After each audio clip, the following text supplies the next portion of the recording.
Welcome to Roy Jones Jr. Boxing on Fight Night Live from San Antonio, Texas. With Michael Woods, I'm Sean Wheelock.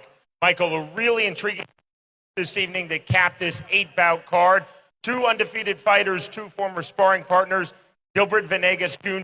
versus Kendo Castaneda.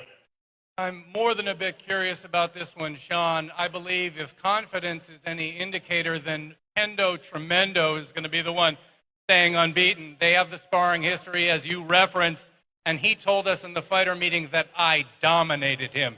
So I think this is a clash of young guns, and somebody might not be as good as they thought they were. We shall see. Watching live around the world, so glad you're with us. It's Roy Jones Jr. Boxing. We are now set for our opening bout of the night.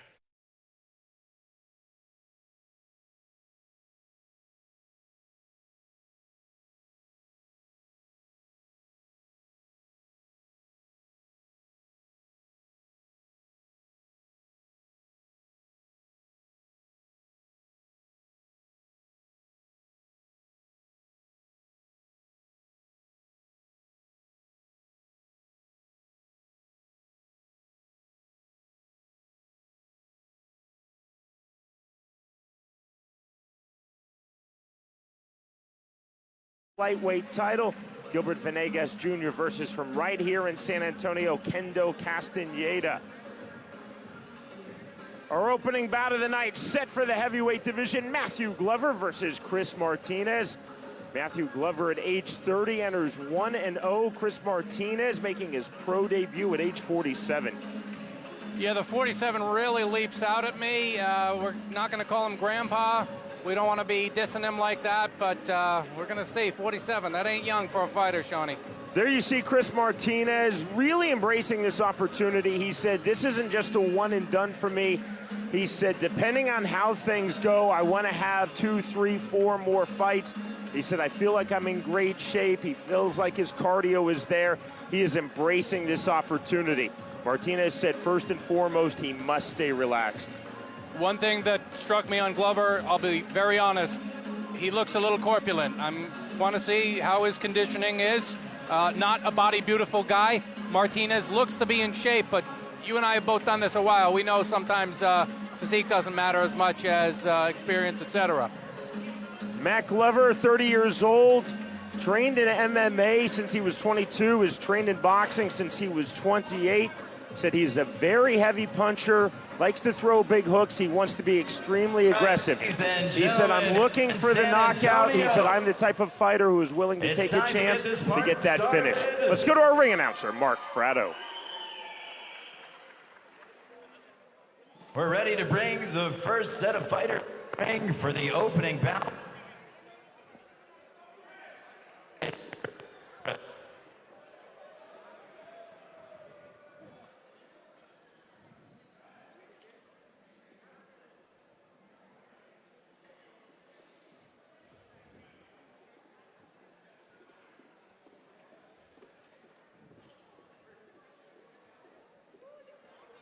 All right, ladies and gentlemen, hopefully we got that audio settled and we're ready to meet the first set of fighters here in the opening bout. Big boys of boxing making their way to the ring. Please welcome first, as he makes his way to the blue corner, from New Braunfels, Texas, Christopher the Punisher Martinez.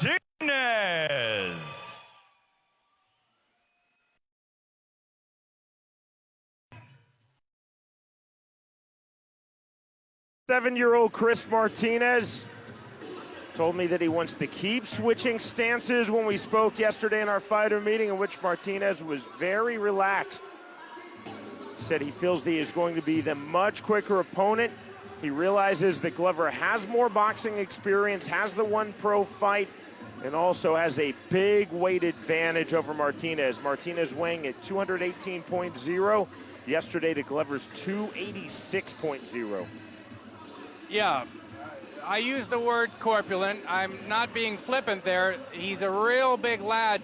Sean, one thing that struck me on what Martinez said is he wants to be switching stance. He's debuting.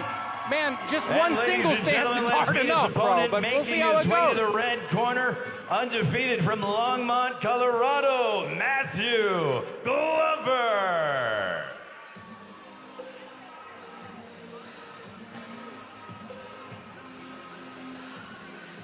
Matthew Glover said, look, I'm not the type of fighter who wants to dance around. He said, I want to plant my feet, come to the center of the ring, and start trading punches. That works for me. I suspect it works for most of the people here in San Antonio as well. Give it to us. Glover wants a fast start, looking for a rapid fire and memorable finish. Back we go to our ring announcer, the outstanding Mark Fratto. Good evening, ladies and gentlemen. Welcome to the Scottish Rite Theater here in San Antonio, Texas. This is Roy Jones Jr. Boxing on Facebook. Fight Night Live, powered by Everlast. Our opening bout this evening, scheduled for 4 rounds in the heavyweight division, brought to you by TMB and PRB Entertainment, and presented by Everlast. Be first. LaHood Law Firm, generations of legal experience. Let LaHood fight for you. El Panama Hotel and Casino. Eat Clean Bro. If you're a pro in training or you just want to eat like a world champ, check out Eat Clean Bro. Use the promo code Fight Night. And of course, Ball Wash reminds you to keep the funk off your junk. The judges for this opening contest are Ruben Carrion, Glenn Crocker, and Joel Elizondo. And controlling the action at the sound of the bell, the referee is Anthony De Los Santos. The doctors at ringside this evening, Rick Montemayor, MD, Luis Chapa, MD, and the timers, Eusebio Garcia and Ray Campos.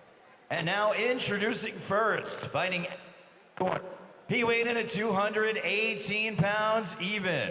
He wears black as he makes his professional debut this evening from Fells, Texas. Please welcome Christopher the Punisher Martinez. Our guy sold some tickets. His opponent, undefeated across the ring, out of the red corner. He weighed in at an even and ready 286 pounds. As a professional, his record stands at 1-0. That win coming by way of knockout. He wears black with white and hails from Longmont, Colorado. Ladies and gentlemen, Matthew Glover.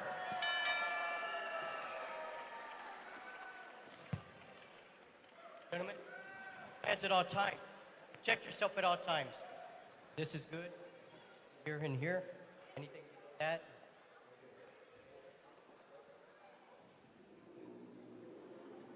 We are set. It's our opening bout of the evening. Roy Jones Jr. Boxing on Fight Night Live. Glad that you're with us watching in the U.S., Canada, and worldwide. We're in downtown San Antonio, Texas at the Scottish Rite Theater. The bell in round number 1.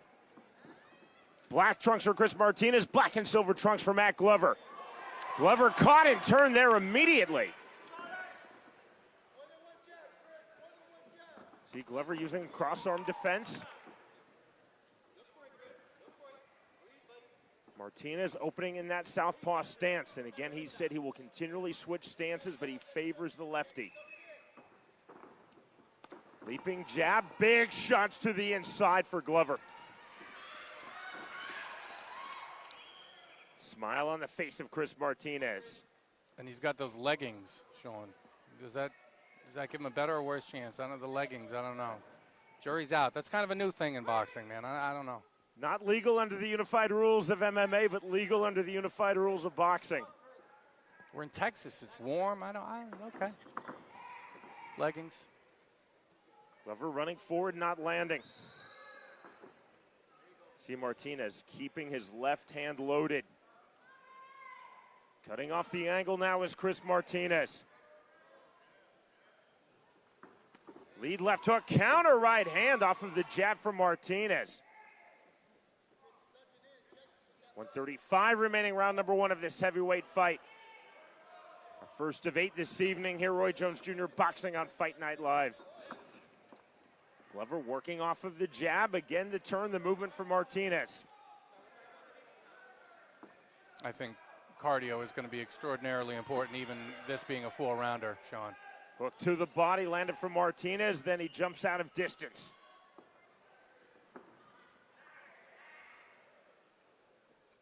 This pace now, I think, suits them both. And Glover said he wanted limited movement. He wanted to stand and trade, but you see a lot of movement from Chris Martinez thus far, not wanting to be a stationary target. Again, off of the jab from Glover. Glover flicking that jab. Again, the movement, the lateral movement, the circling from Martinez.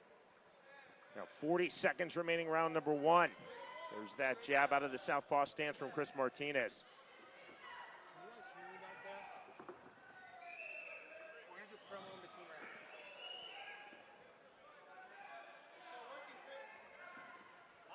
Can you see that cross-arm defense from Matt Glover?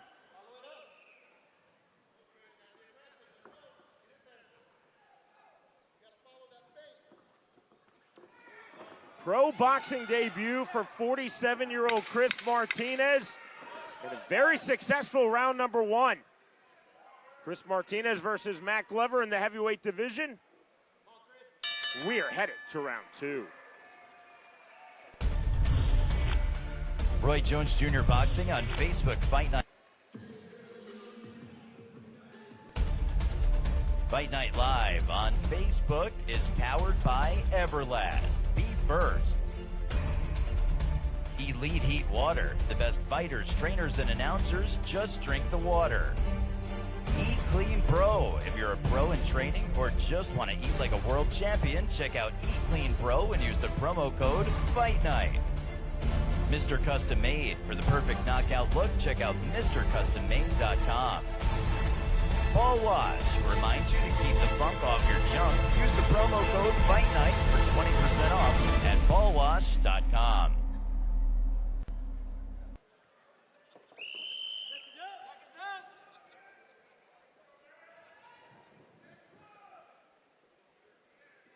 Headed to round number two of this heavyweight fight.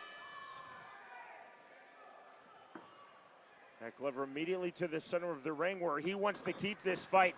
Again, you see the movement of Chris Martinez. Right hand lands from Martinez.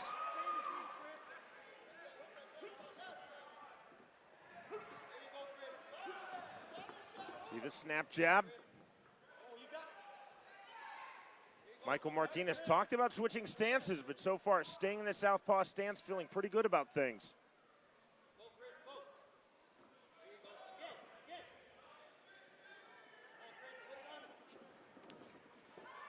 Glover trying to flick the jab. Loading up that right hand, reluctant thus far to throw the right hand as you see in that sequence. Straight punches now, Martinez circling out. Fight on, says referee Anthony De Los Santos. Two big hooks. Those on the glove, but still big punches from Martinez. Martinez calls himself the Punisher, and we saw his power speaking a little bit more loudly than Mr. Glover's. Mr. Glover, he's been pawing a little bit, not really seeing what his optimum power punch is. So there he goes for the big right hand. Two big swings, two big misses from Matt Glover. Martinez again with the right hook to the body. That landed big in round one, lands big here in round two. That works in the gym and the heavy bag, and it worked on this big lad there. One of the best body shots that we've seen so far, I do believe. Martinez is making this his tempo fight. Limited punches thus far from Matt Glover. Slight swelling under the left eye of Glover. And you can see Glover looking for his timing, trying to explode out. Martinez turning away. Quick word from referee Anthony De Los Santos to Glover, and we fight on. I believe De Los Santos warning Glover for a push. Martinez has the right idea on the movement on the big lad. Right hand lands from Martinez, and another right hand that turns Glover. Martinez now feeling really good about things.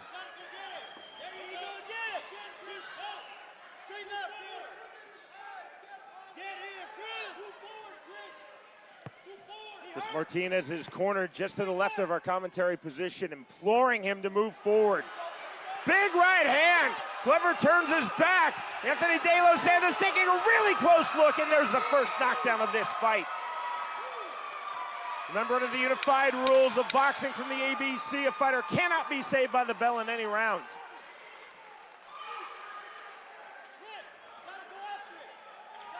That is it. Anthony De Los Santos stops it, and victory in his pro debut for 47-year-old Chris Martinez. Punisher got to work with some power shots. Glover turned away. Ref didn't step in, and he got back to work. Sent him to the canvas. He beat the count, but ref didn't like what he saw, Sean.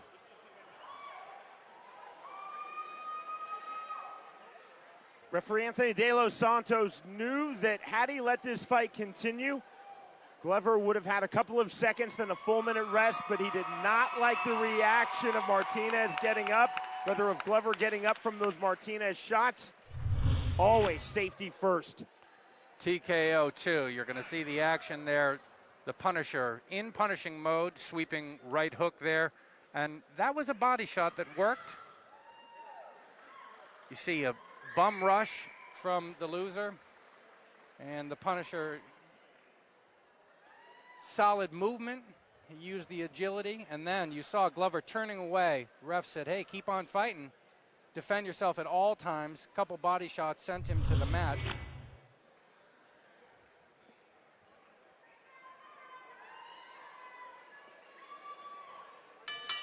Ladies and gentlemen, the referee in charge of the action, Anthony De Los Santos, calls for a halt to this one. Your official time, 2 minutes 59 seconds in round number 2. Your winner by TKO, and now an undefeated professional from New Braunfels, Texas, Christopher the Punisher Martinez. He will no doubt continue his pro boxing performance after that debut. Very impressive win for Chris Martinez. Victorious by way of second round TKO, Chris Martinez defeats Matt Glover.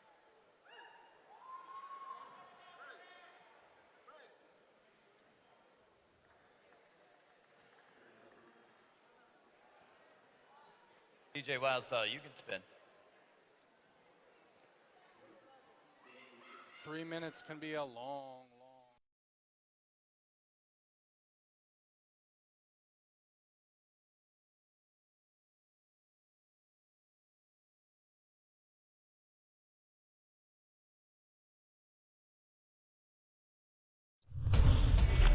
Fight Night Live on Facebook is powered by Everlast. Be first. Elite Heat Water. The best fighters, trainers, and announcers just drink the water. Eat Clean Pro. If you're a pro in training or just want to eat like a world champion, check out Eat Clean Pro and use the promo code Fight Night. Mr. Custom Made. For the perfect knockout look, check out MrCustomMade.com. Ball Wash reminds you to keep the funk off your junk. Use the promo code Fight Night for 20% off at ballwash.com. Roy Jones Jr. Boxing on Facebook Fight Night Live is presented by The Art of Music. When memories fade, memorabilia doesn't. Freedom Chevrolet of San Antonio. Nobody beats a Freedom Chevrolet. That's right, nobody. LaHood Law Firm. Generations of legal experience. Let LaHood fight for you. And El Panama Hotel and Casino.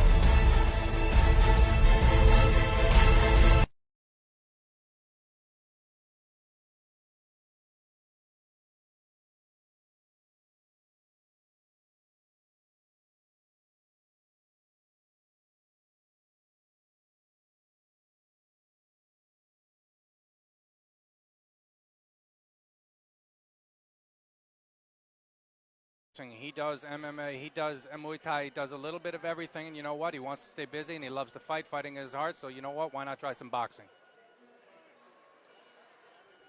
And you just touched on the asterisk, a very big one indeed, for the native of Rio de Janeiro, Brazil, Washington Luiz, who moved to San Antonio 2 years ago to further his fighting career. 22-0 is his pro Muay Thai record. He has 5 wins in pro MMA, 58 wins in professional kickboxing. He said, I want to really pursue kickboxing, but fights are not that frequent, especially in the United States. Money is not that high generally. He said, why not try boxing? I feel like I definitely have the hands for this sport. Into the ring comes the Brazilian Washington Luiz. And ladies and gentlemen, his opponent undefeated on his way to the red corner from Corpus Christi, Texas, David to win Godley. David Godley, a U.S. Army veteran, did a tour of duty in Iraq. He started boxing 4 years ago after he left the Army with the sole intent to stay in shape. Didn't think he would pursue a pro career, but that's what he did in February of this year. Victorious in that bout, now set for the second bout of his pro boxing career. Godley admitted he's still learning how to be a pro boxer, but he said, I feel that I have the ability to adapt very well in fights.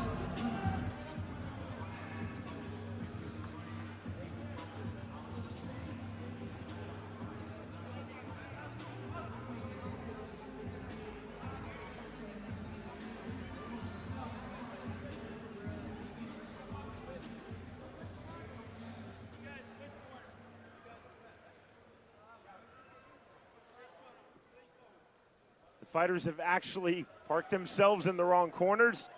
Good catch by our ring announcer, Mark Fratto, to alert referee Rafael Ramos. Order restored. Luiz is the blue corner fighter, Godley the red corner fighter. Here again, Mark Fratto.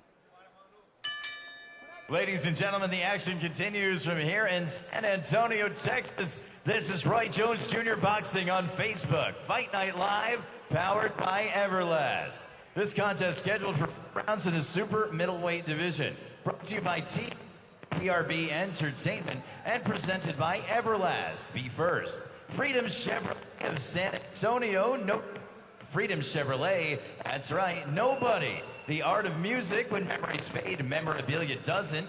Elite Heat Water. The best fighters, trainers, and announcers just drink the water. And Mr. Custom Made for the perfect knockout look. Check out MrCustomMade.com. The judges for this contest are Ruben Carrion, Glenn Crocker, and Joel Elizondo. And controlling the action at the sound of the bell, the referee in charge is Rafael Ramos. Introducing first, fighting out of the blue corner. He weighed in at an even and ready 165 pounds. He wears white as he makes his professional debut this evening, hailing from San Antonio, Texas, by way of Brazil. Ladies and gentlemen, Washington Luiz. His defeated fights out of the red corner across the ring. He weighed in at 161.5 pounds. As a professional, he has one bout, one victory. That win coming by way of knockout. Wearing maroon with gold and representing Corpus Christi, Texas, USA. Please welcome David to win Godley.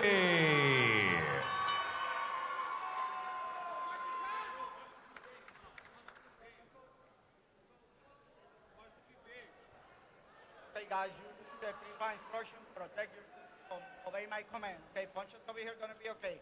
Look.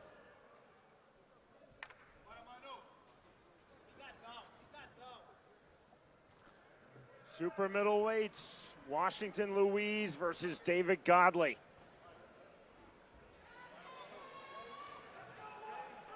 Scheduled for 4 rounds, the bell in round number 1. White trunks for Luiz, maroon trunks for Godley.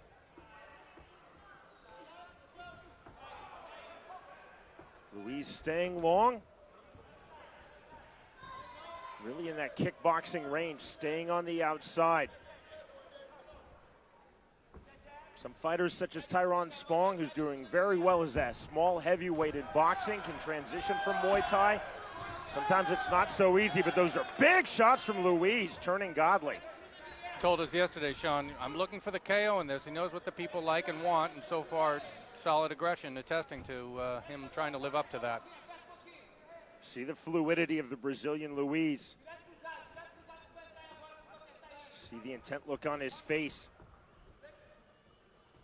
Hands high and tight for the U.S. Army veteran David Godley. Over to the top with the right hand from Godley. Came out of the Army, he wanted to stay in shape. I want to stay in shape and just do my, my bike or whatever. This guy takes up boxing, props to him. In his second pro fight, he's facing Washington Luis again. Worth reiterating, 22-0 is his record in professional Muay Thai. Slowly, Godley trying to cut off the ring. There's the turn from Luis, having none of that. Good ring generalship there from Luis. Counter on the left hand. Big shot to the body from Godley. You note the open stance. The position of the legs, the feet, really belies that kickboxing and Muay Thai background and base of Luis. Very Sean, wide, very open in the hips. You're as able to speak on this as anyone because you cover all the different fight sports. How difficult is it really for a guy to come in? It doesn't come naturally. Is the stance the biggest thing Stance to work on? Channeling your brain, talking about instinctively you want to throw a kick or a knee or an elbow in this position or work from the clinch depending on your background. You have to channel your brain just into your fists. And you've seen people start to kick. Have you ever seen actually, by mistake, someone unleashing one during a boxing match? I have not. I've seen it close. They've started, right? You've seen them lift a leg a little bit and then, oh, wait a second, no, wrong sport. I commentate Bare Knuckle Fighting Championship. Kendo Grove, the UFC and Bellator veteran, fights. And in his last bout, he told me he was this close to letting go with a right rear kick. Then he caught himself.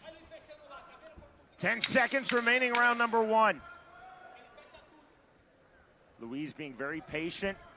Godley being very smart thus far. Swing and a miss by Godley. We're headed to round two.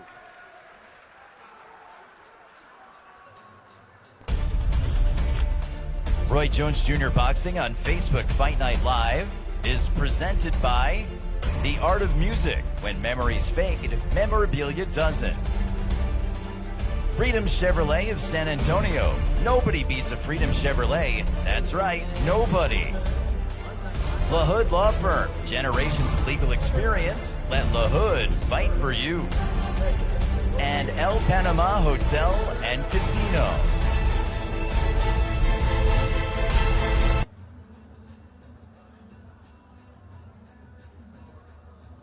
Historic building. The Scottish Rite Theater. Filling up for this, our second of 8 total fights.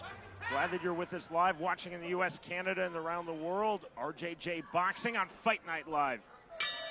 Want to say hi to Jerry Estrada, Akash Singh, John Dioria, and a whole load of people who are watching us on Facebook. Do me a favor, if you get the chance, you like the product, try to like us on Facebook. We want to be able to stick with you and send you alerts when we got more fights coming up. Please do that if you don't mind. Thank you very much. From the southpaw stance, Luis not fully letting go with the left hand.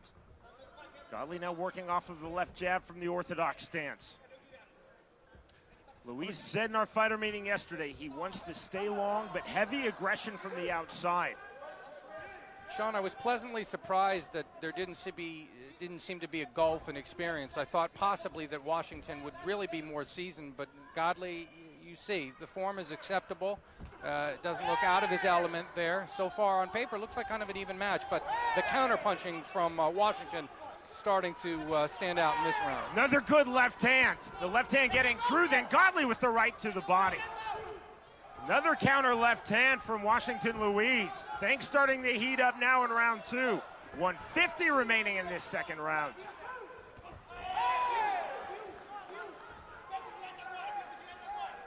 See the head movement of Godley. Another left hand from Luis. Luis starting to find a home for that left. Luis scouted in the first round, and now he's digging down. Punch accuracy is really being upped in round two. This is the outside aggression that Luis talked about in our fighter meeting. And again, go back to what Godley told us. He has the ability to adapt. Might have to start thinking about a plan B right now. 70 seconds remaining in this second round. Big shots to the body from Luis. He might be looking at a plan C soon because adapting mentally is easier maybe sometimes than what we're seeing live in this ring. He's having a tough time in round 2. Referee Rafael Ramos keeping this bout moving, and again the left hand getting through from the Brazilian Luis. Luis now walking down Godley. Good shot to the body from Godley, but Luis walking through it. Godley, to his credit, continuing the bounce, continuing to move his head.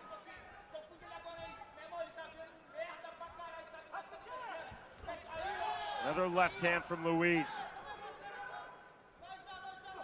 Luis is having his way here. Distance that he likes, pot shotting at will, cutting off the ring ever so slightly.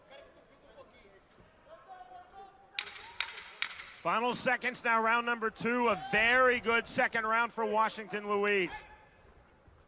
David Godley, the U.S. Army veteran, though, most definitely still in this fight as we head to round 3. Roy Jones Jr. Boxing and TMB and PRB Entertainment proudly present tonight's event. Thanks to Freedom Chevrolet of San Antonio. Nobody beats a Freedom Chevrolet.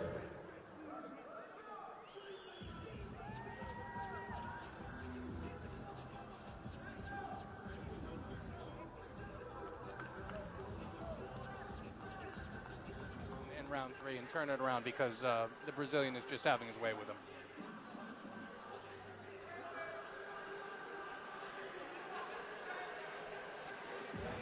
Patient, predatory. Whole bunch of experience for Luis when you saw it in round 2.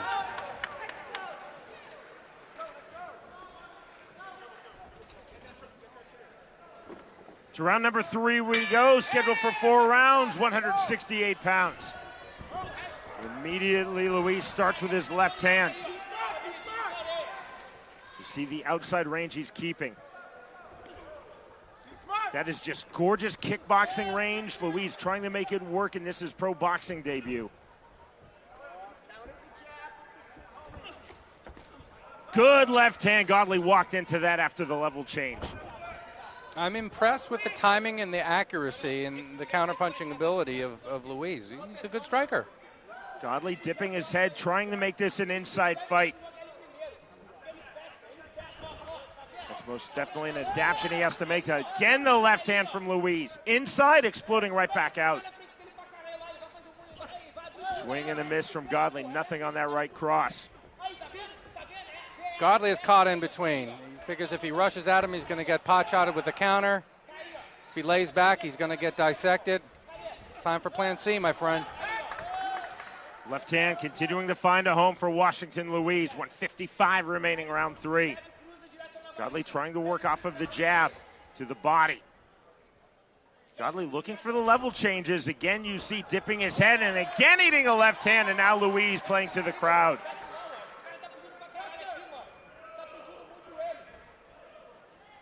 Luis keeping that left hand loaded from the southpaw stance. Godley doubling up the jab, nothing there.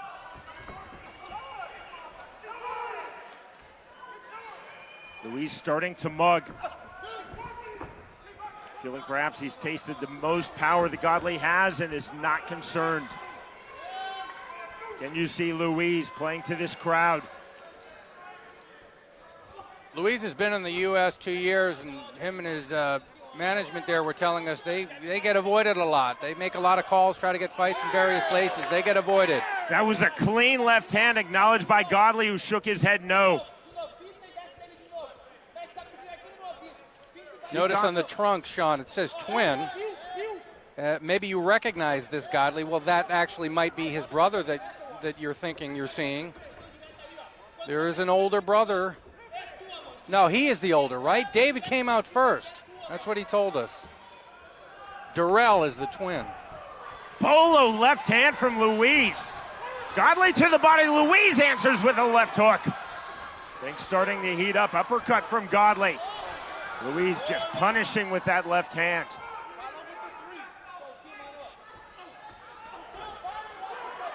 Godley again targeting the body. Final seconds, round number 3. Very entertaining thus far, and again you see the Brazilian Washington Luiz playing to this San Antonio crowd. We are headed to the 4th and final round. Luiz had more fun in this round, Sean. You see the left-hander taking his time, being patient, being smart, getting the angle he wants, staying relaxed, little fist bump and pump for the crowd, trying to build his fan base here in San Antonio. Godley at the end of the round did decide, I have to become more aggressive or I'm just going to get chewed up. So he had moments there with the left hand. See him timing Luiz coming in and getting active and more aggressive at the end of the round. That would seem to be his only way to turn things around here. He can't be up on these cards as we go to the 4th, Sean.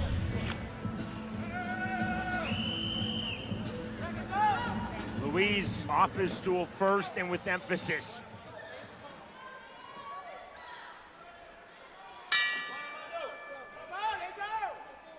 Touch of gloves to start this final round.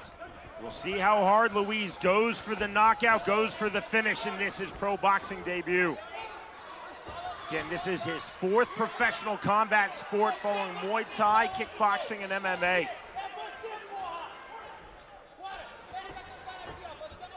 Oh, and his left hand is sticky. He's having great luck with it, man. Check. Credit U.S. Army veteran David Godley. Have it. Two. This is just his second pro fight. He is taking some big shots and still hanging in. Luiz throwing even bigger shots now. Referee Rafael Ramos taking a closer look. Big shots, and that is it! Game, set, match, Washington Luiz.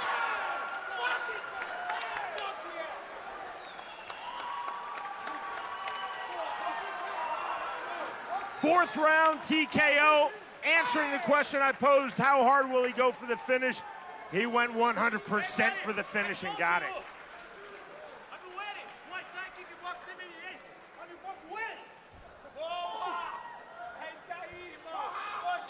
Washington referring to our man Sean Wheelock saying, I told you, man, I told you what I was going to do.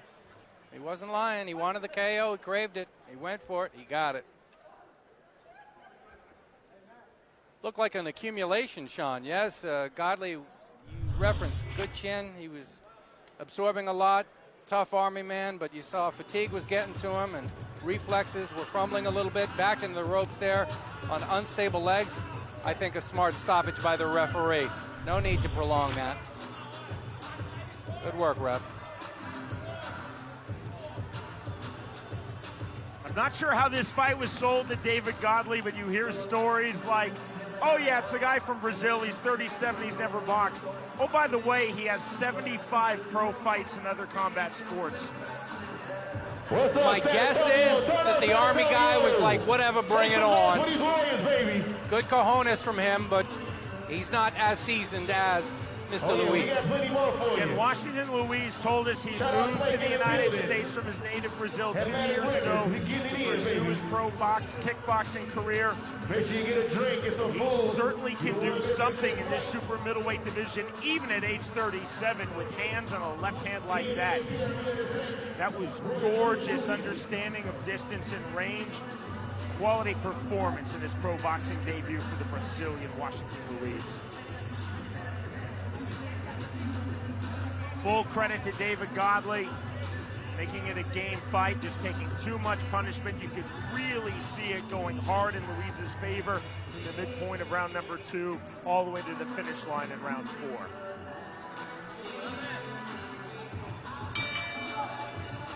Ladies and gentlemen, the referee in charge, Rafael Ramos, calls for a halt to the action. Your official time, 45 seconds in round number 4. Your winner by TKO from San Antonio by way of Brazil, Washington Luiz.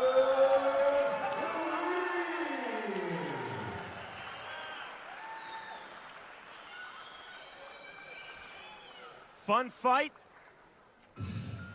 Big heart from David Godley. And a big left hand continually from Washington Louise. The winner by way of 4th round TKO, Washington Louise defeats David Godley. Fight Night Live on Facebook is powered by Everlast. Be first. Elite Heat Water. The best fighters, trainers, and announcers just drink the water.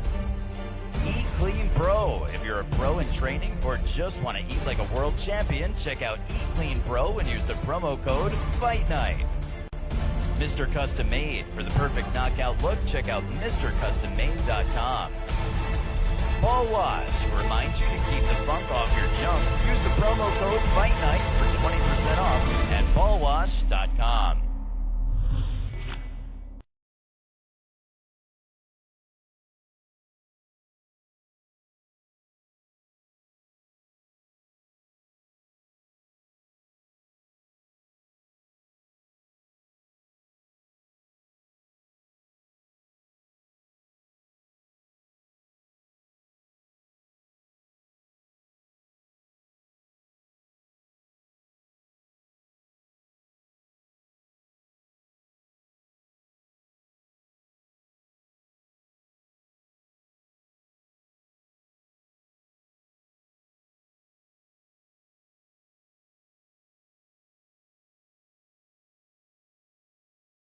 In the super middleweight division.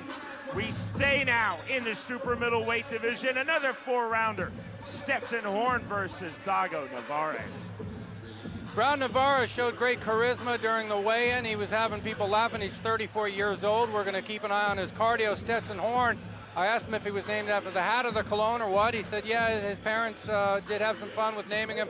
He also said he found a really great gym, I think like 3 weeks ago. So he feels like he's come on and is in a real good spot for this fight against Brown Navarez.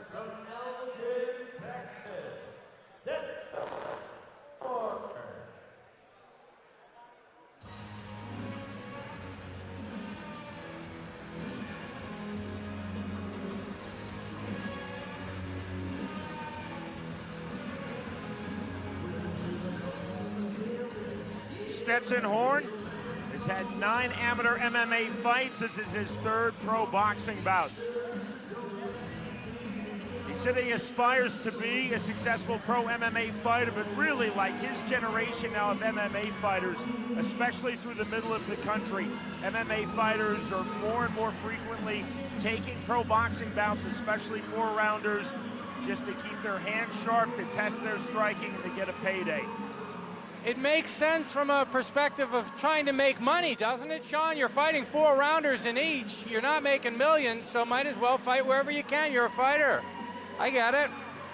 Stetson Horn told me he feels he has very good footwork. He said, everything I do comes off of my jab.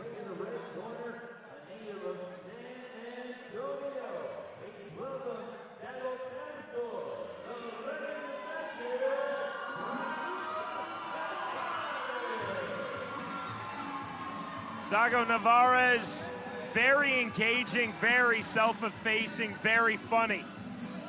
Started boxing last year with the sole intent to lose weight.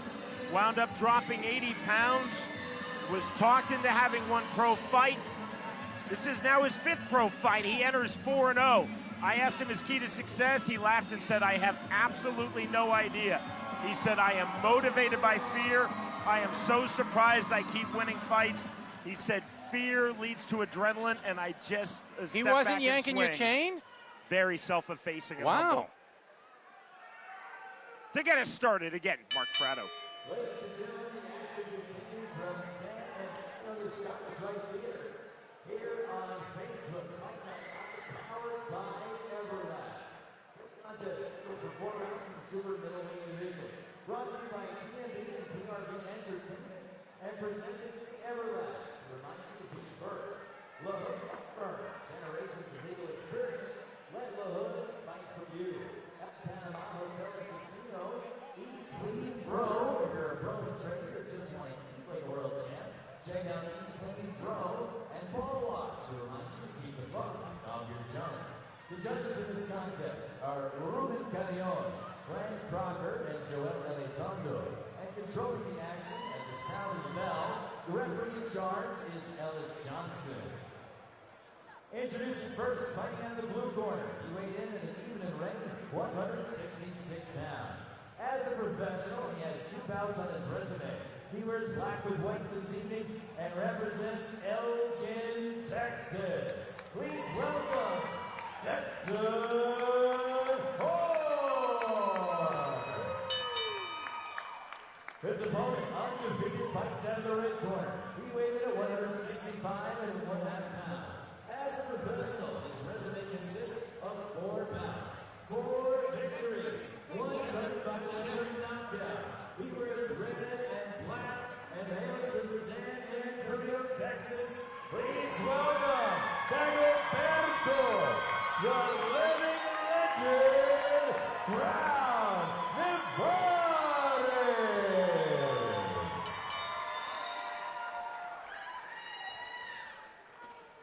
Good belt line here, good belt line here. Obviously, okay, remember, protect yourself at all times. Hear my commands at all times. The bell rings, we're gonna go to work. So I have a good aim fight, touch them up. We called himself a facing, but he calls himself the living legend. Oh, he's contradictory. I like this guy. He did say in the fighter meeting that has nothing to do with boxing, that he had that nickname before. I did not pursue that line of questioning. Why not? 4-round super middleweight division. What could it have been? Saying hi to Priscilla, Calvillo Maria, Jorge Zayas. Bunch of people joining the feed. Oh, about 15,000 have already started watching on Facebook Fight Night Live. Round number 1. Black and white trunks for Stetson Horn, black and red trunks for Dago Navarez.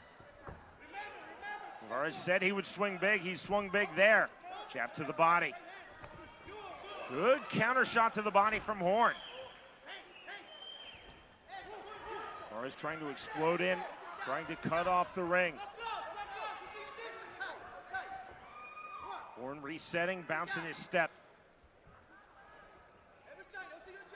Horn going right back to the jab. Horn said Navarez throws very wide. He needs the counter by keeping a tight striking line and a lot of straight punches. Already we're seeing those wide hooks from Navarez, especially to the body of Horn. There's a hook to the head, that wobbles Horn. Navarez feels it, throwing big, and Horn waves him to the inside.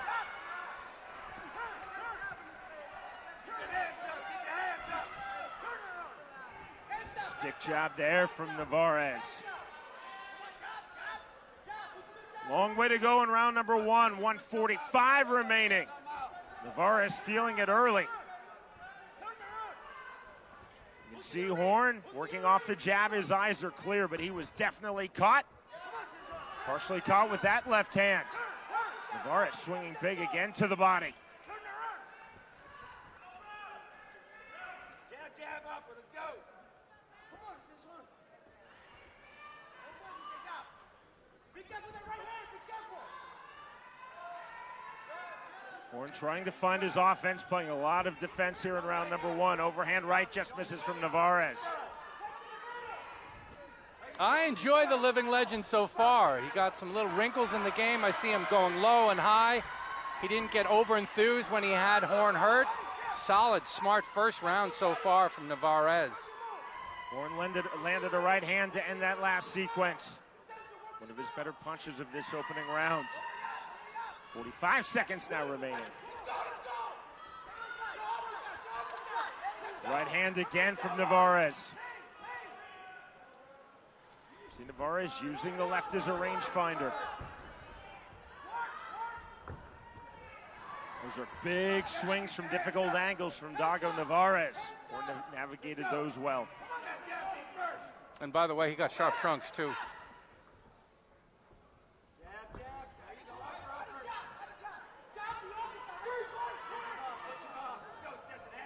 Nice bit of refereeing from Ellis Johnson, calling for the break, using his voice, not his body. Entertaining round number 1 from both men. Stetson Horn versus Dago Navarez. There is the bell.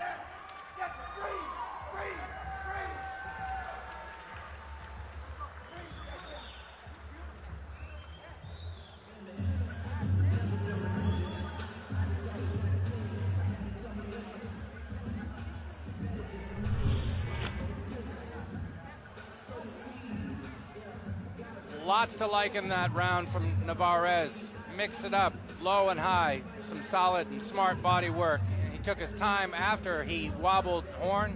You saw him rush in and look to close. He flurried some, but then he backed off. A little bit of a veteran move at 4-0. He didn't shoot his wad, get too crazy and silly. You saw the tough Texan saying, come on, bring it on now. We can do more of this trading. Clear round, 10-8 even possibly, unofficially, for Gilberto. Start of round number 2. Immediately, Dago Navarez, jab to the body. Good right hand from Navarez, unloading with those wide body punches. Rear uppercut from Horn just missed the mark.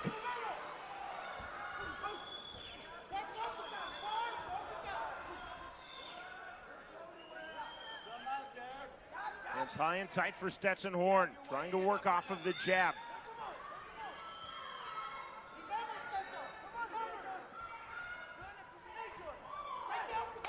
Navarez loading up the right hand, snapping the jab.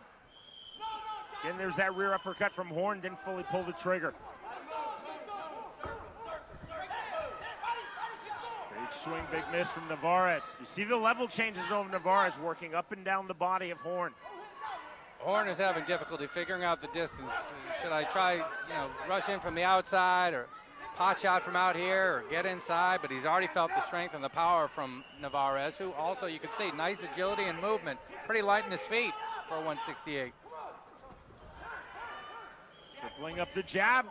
Horn bangs his gloves together, steps back into the pocket. 145 remaining round 2. Horn's corner imploring him to circle the move. Don't be a stationary target. Navarez continues to swing big. Lead hook from Horn. Something you see all the time in MMA, that lead hook. Not so often in boxing.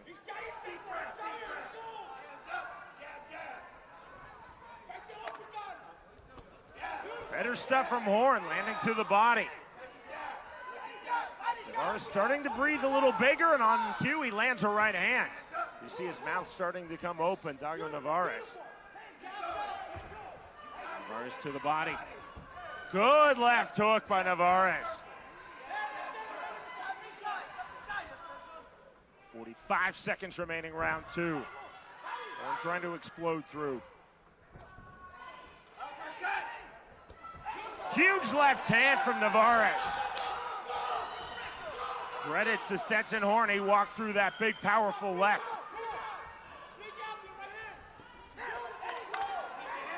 Navarez continuing to swing big.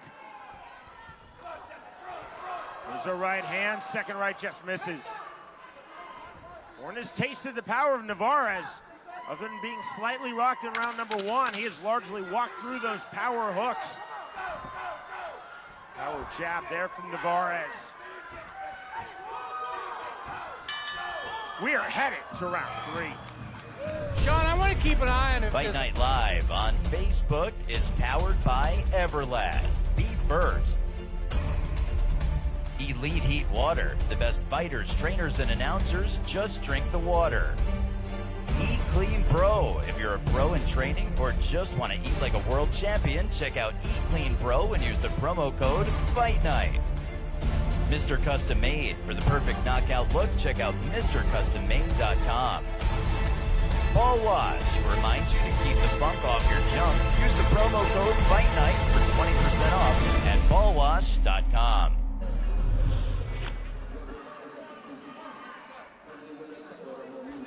To the corner of Dago Navarez. You get the sense that maybe this thing could change a little bit? Or is it kind of locked in? Horn definitely looking better in round number 2. Yeah. Navarez slowing down. As I noted, in round number 2, his mouth starting to come open, definitely breathing harder. And there's a quick start to round 3 from Stetson Horn. That's ruled as a slip from referee Ellis Johnson, and correctly so. You saw the MMA instincts of Stetson Horn. Slipped, got right back up, wasn't bothered. And the tough Texan, come on, right? Texans are like, no, I don't need no extra time. Come on, let's fight on.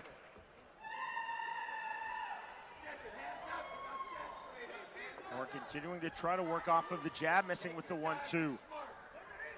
Doubling and tripling up his jab now with Stetson Horn here in round 3. And to your point, Navarez really has slowed down his offense, especially from where we were in round 1. Easy for me to say over here, but Stetson does have that long torso. Would like to see more body work from Navarez. Things heating up now in the pocket. There's the push from Horn. No warning from referee Ellis Johnson. We fight on. There's the warning on the push.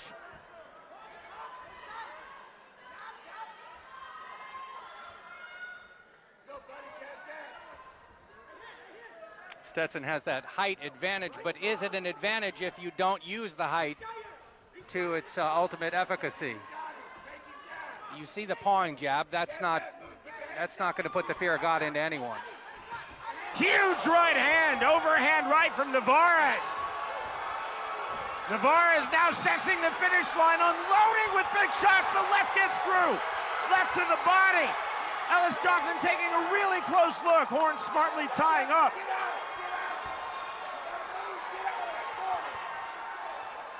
More big hooks. Horn's corner telling him, get out of the corner. They're in the opposite corner.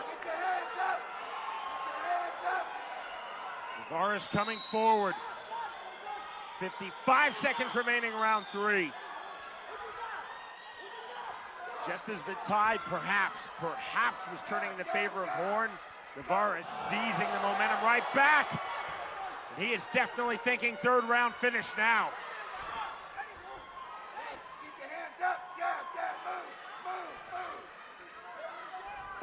Navarez exploded in that sequence, not a lot since though.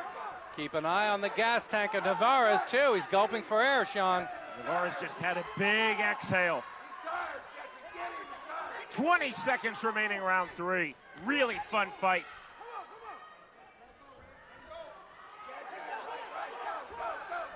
I guess he was looking to clinch there. Navarez was. Credit referee Ellis Johnson letting the fighters work their way out. I do like the Texas boxing and MMA referees. This is a really good commission. And we are headed to the 4th and final round. Replay action from that round. Navarez hunting. Let's go, San Antonio. Make some noise, baby. Hard. You see the stiff jab there. Horn coming in. The aggression from the Texan. Then he got backed up into the ropes. That was just a slip. That was no knockdown. Body work, low and high, and then flurrying. Fierce flurrying. Navarez pumping the jab to the body smartly. And then a smearing right hand. Oh, you see that replay. Good work from the boys in the booth back there. 31-year-old David Azalea, happy birthday. You're doing good work back there, my friend. Oh, basting him on the ropes. Finally, Horn said he clinch and grab. His corner telling him to move. And he seemed to collect himself at the end of the round. Are we going to have a hellacious trading 4th round? People here are hoping for it. Despite the punishment he took, Horn looked much more composed on his stool between rounds 3 and 4. Heavy breathing from Navarez. To the 4th and final round we go. Navarez the jab to the body. 1-2 from Dago Navarez. Horn definitely has composure.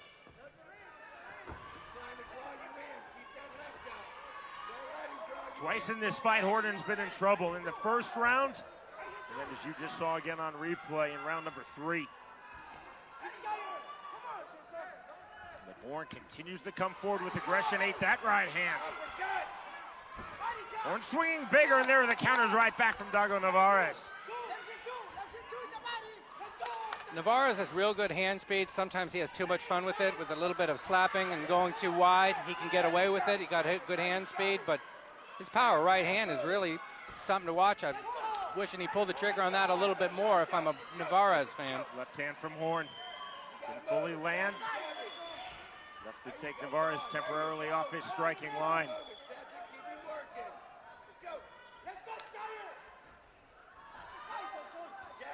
140 remaining, fourth and final round of this super middleweight fight.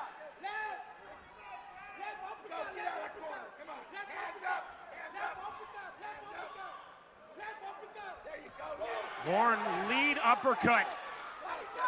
Twice he's thrown the rear uppercut. There was the lead uppercut and a good effect. Stetson has to know he's down in this fight, or he should be knowing that. Got to throw everything at Navarez now. Navarez again up and down the body. You saw the jab to the body, then to the head. Little rough on the inside. You see Ellis Johnson speaking to Navarez on that separation. 12th and final minute of this fight. Clipping left hand on the counter from Navarez. Or continuing the work off of that left jab. Big exhale from Navarez. Eats the left hand. Horn firing right back in the pocket. Horn definitely looks the fresher of the two fighters as we're in the closing stages. Not that that means anything at all on the three state of Texas judges' scorecards.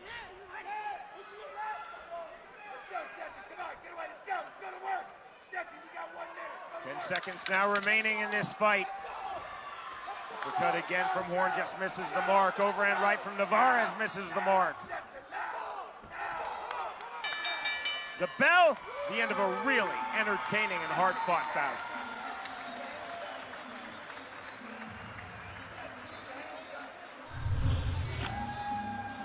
That was a fun four, Sean Wheelock. Yeah, fatigue was setting in, but still yet managed to retain some power, did both men. Gulping for air, but still swinging for the fences at the Scottish Rite Center. The Texan, Horn, trying to bull forward. Don't forget the coming from underneath and up top. Navarez dipped to his left, fired the right hand, had real good luck with that. Interspersed throughout this four-rounder. You made him miss and made him pay, did Navarez. Expect to see him get the love on the judge's card, but fun four-rounder. No one here in attendance didn't like that one. Counter right hand from Navarez. Big swing and a miss uppercut. Tabulations being done by the judges now. I think I know who's going to win. What do you say on Facebook Fight Night Live comment section, friends? Talk to us. Tonight's judges have been assigned by the outstanding Texas Commission headed by Greg Alvarez. Mark Fratto is set.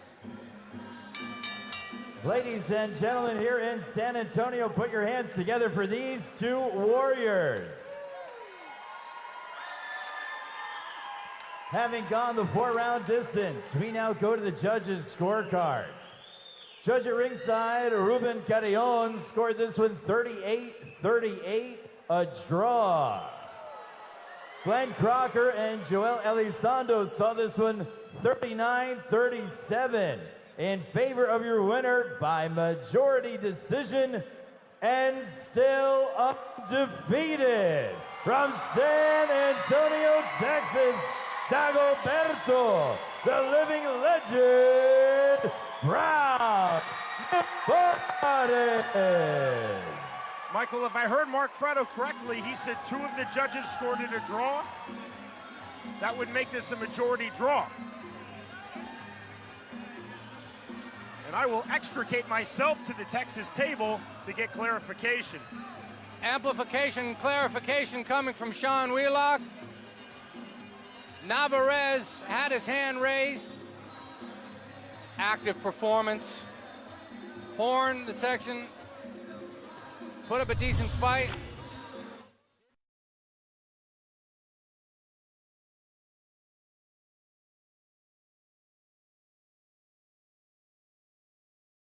It's now for us. What are the scores, clarification from the state of Texas Commission. One judge having it even 38-38, two having it 39-37, which is 3 rounds to 1 in favor of Dago Navarez. That's right, San He started Antonio, make boxing some noise, last year baby. to lose weight. Now he's 5-0 to end 2018. The winner by way of majority decision, Dago Navarez defeats Stetson Horn. And a souvenir sombrero. Roy Jones Jr. Boxing on Facebook Fight Night Live is presented by The Art of Music. When memories fade, memorabilia doesn't. Freedom Chevrolet of San Antonio. Nobody beats a Freedom Chevrolet. That's right, nobody. LaHood Law Firm. Generations of legal experience. Let LaHood fight for you. And El Panama Hotel and Casino. Let's go, baby. Mark Frado in the building. Let's meet, ladies and gentlemen, on his way to the blue corner. All right, here in now San to the Antonio super by way featherweight of division Mexico. scheduled for 4 rounds. De Leon. 18-year-old Rick Medina versus from Mexico, Jorge De Leon. I tried to reach out to Medina. They gave me his phone number. They said, Woods, when you try to get him, wait till after like 3, 4, 5 o'clock because he's in school. That makes sense. There is Jorge De Leon making the drive here to San Antonio from his home in Matamoros, Mexico. Told me he wants to make this an inside fight. Heavy pressure. De Leon also said in our fighter meeting yesterday he wants a very fast start. He feels he has to make his opponent, Rick Medina, move backwards. He said, my key to victory, power punches from the inside. And ladies and gentlemen, his undefeated opponent I'm always from San fascinated Antonio. with youngsters who have the discipline, who do schooling and boxing. I think it bodes well for them later in life. Big ovation for the teenage Rick Medina. Again, 18 years old, fighting here for just the second time in his pro career. Enters 1-0 with 1 knockout in his home city, San Antonio. Medina, an amateur boxing record, 122-8, and he made his pro debut here at the Scottish Rite Theater in San Antonio in September. Medina feels he is a very cerebral fighter, feels he has the ability to make smart adjustments as the fight progresses. Medina said of De Leon, I don't feel that he can take body shots. I'm going to attack the body. Ladies and gentlemen, the action continues right here in San Antonio, the Scottish Rite Theater. This is Roy Jones Jr. Boxing on Facebook. Fight Night Live, powered by Everlast. This contest is scheduled for 4 rounds, an all San Antonio matchup in the super featherweight division, brought to you by TMB and PRB Entertainment, and presented by Everlast. Be first. Freedom Chevrolet of San Antonio. Nobody beats a Freedom Chevrolet. That's right, nobody. The Art of Music. Memories fade, memorabilia doesn't. Elite Heat Water. The best fighters, trainers, and announcers just drink the water. And Mr. Custom Made for the perfect knockout look. Check out MrCustomMade.com. The judges in this contest are Ruben Carrion, Glenn Crocker, and Joel Elizondo. And controlling the action at the sound of the bell, the referee in charge is Rafael Ramos. Introducing first, fighting out of the blue corner. He weighed in at an even and ready 126 pounds. He's a veteran of 4 professional bouts, and he wears red, white, and green. Hailing from San Antonio by way of Mexico, damas y caballeros, Jorge Cachorro De Leon. His undefeated opponent fights out of the red corner. He weighed in at 126 1/2 pounds. As a professional, his resume consists of 1 bout, 1 victory. That win coming by way of knockout. Wearing blue, white, and red, and representing his hometown here in San Antonio. Accompanied in his corner by the great heavyweight champion of the world, Hasim the Rock Rockman.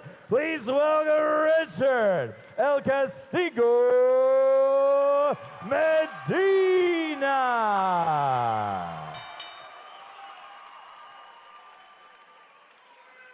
Pretty strong indicator of what Medina might be when you see Rockman in the corner. Obviously, he's being pushed. He's being pushed. Hopes are high. Optimism is at a high level. Let's see if the kid lives up to it. He's going against an 0-4 guy. If I was a betting man, would I think a KO was coming? I might go that direction, yeah. 4 rounds, super featherweight division, the bell, and round number 1. Tricolor, trunks of his native Mexico for Jorge De Leon. The Texas flag of his home state for Rick Medina.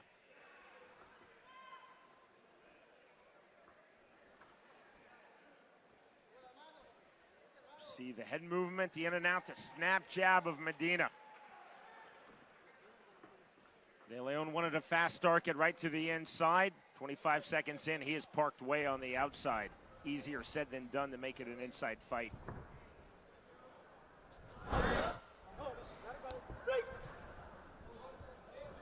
Great Teddy Atlas says, everybody says they want to be an inside fighter, but you really have to want to be an inside fighter. Yeah, you have to not mind the smell of, you know, it's a different vibe in there, man. And eating power shots to get to the inside. De Leon parked on the outside, playing a lot of defense thus far. Limited punches thus far from De Leon. Medina again coming off of that 130-fight amateur boxing career. I don't think they've nicknamed him the babyface assassin yet, surprisingly, though. Usually guys this age are, and you see some power punching, he's getting going now. Under the Roy Jones Jr. Promotions banner, that goes to the great Max Ornelas. Oh, that's right. Very rapidly emerging fighter out of Las Vegas. You like him too, eh? Future world champion, I am sure, and a UNLV student. And MMA fans of a certain age remember when Josh Barnett was the baby-faced assassin. Oh, you really got to be a certain age for that. Really? Was he known as that? Absolutely. Dang. A couple years ago. Medina keeping his composure, keeping this fight at his preferred distance. We've not seen yet from Medina what he told me he would do in our fighter meeting yesterday, attack the body of De Leon. Patient start from the 18-year-old Medina. De Leon still very much feeling his way into this fight. There's a big hook to the body, targeting the liver. Medina landed hard. That's another big liver shot. Big shots now. De Leon in trouble. Referee Rafael Ramos taking a closer look.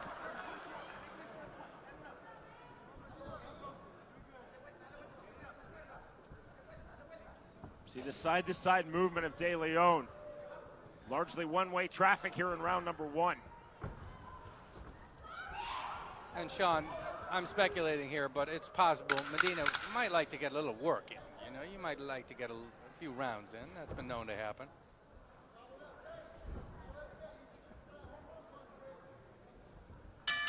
We're heading to round 2. Medina has to sense that he's the much more capable pro. A lot of amateur experience. You see combinations, punches and bunches. Setting the table with a nice jab, powering forward, pushing off the back foot. De Leon trying to leap in with his own jab. You see he's 0-4, but he has some tutoring himself there. His defense is acceptable in round 1, although Medina late in the round started to pour it on. Power punching, and then he got a little bit overactive, overeager. Maybe Rahman will talk to him in between rounds or back in the camp after this one, which I predict would be a win. This guy is a young gun prospect, for sure. Solid, smart, sharp round for Medina, round 1.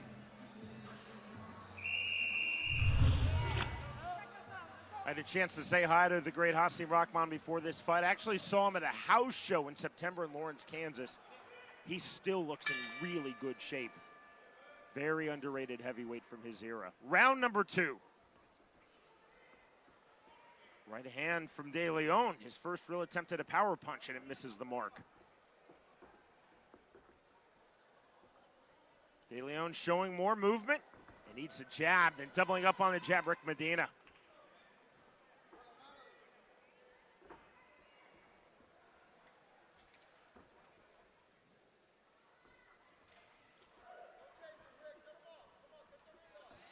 Medina hands high, shoulders tight, very technical, working off of the jab.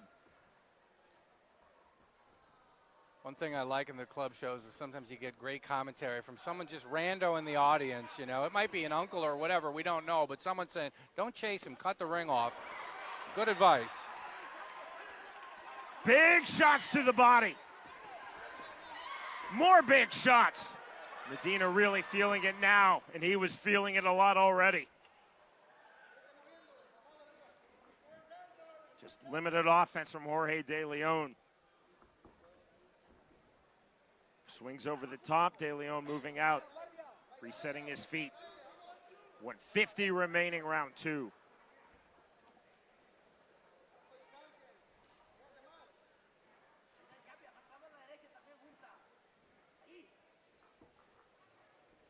De Leon trying to explode back into the pocket. But as you note, there are no punches with that forward movement from Jorge De Leon. It's the in and out movement, but where are the hands? Hands are flying from Medina. He got popped pulling out there with that right hand. That just, that stung just a little bit.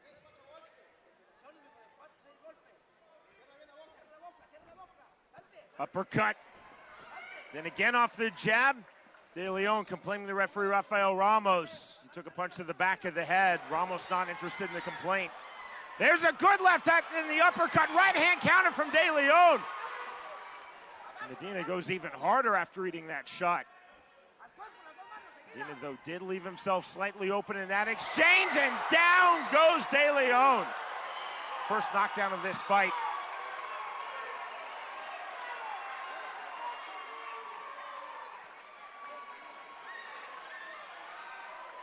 De Leon tells Rafael Ramos he wants to continue. Ramos allows it. 25 seconds remaining, round 2.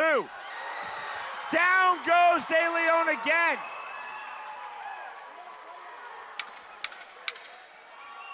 De Leon's corner wants him out of this fight. The towel goes in. That is it. And victory for 18-year-old Rick Medina. He's now 2-0.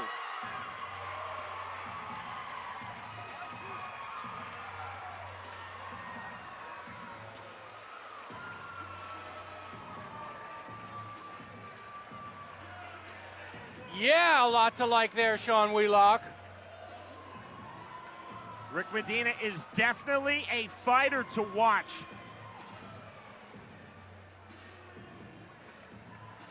Pro debut in September. Second fight here tonight. 2-0. Both wins by way of knockout. Replay action. Beginning of the end for De Leon. Crackerjack right hand. Ricocheted in his skull. You see his head down. He's not looking up. He's bowed. He's almost beaten. Medina smells the blood. Referee says, get back. Let me assess this guy. He just wasn't right. His corner knew it. And they said no more for this guy. 0-5 now. De Leon's corner jumped onto the apron to get the attention of referee Rafael Ramos. The Texas inspectors saw it. The towel was thrown in as well. I don't believe Ramos would have let the fight continue. Regardless, that goes down as a second-round TKO. Here's Mark Fratto. Ladies and gentlemen, the official time comes 2 minutes, 58 seconds. Your winner by knockout and still undefeated from San Antonio, Texas, Richard El Castigo Medina. Officially ruled a knockout by the Texas Commission, but that's just semantics. What that was a steamroller-like performance for 18-year-old Rick Medina. Again, a fighter to watch in the super featherweight division. Now 2-0, both wins by way of finish. Victorious by way of second-round knockout, Rick Medina defeats Jorge De Leon. Fight Night Live on Facebook is powered by Everlast. Be first. Elite Heat Water. The best fighters, trainers, and announcers just drink the water. Eat Clean Pro. If you're a pro in training or just want to eat like a world champion, check out Eat Clean Pro and use the promo code Fight Night. Mr. Custom Made. For the perfect knockout look, check out MrCustomMade.com. Ball Wash reminds you to keep the funk off your junk. Use the promo code Fight Night for 20% off at ballwash.com.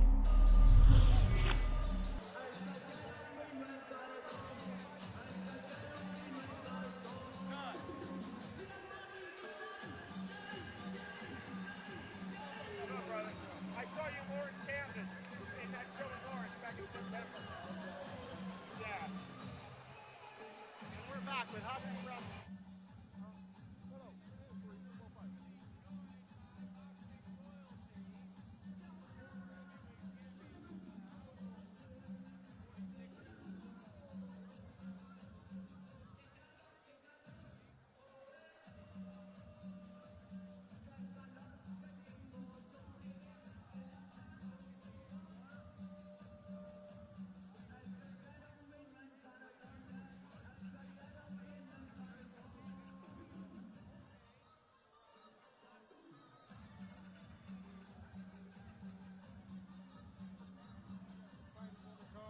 Got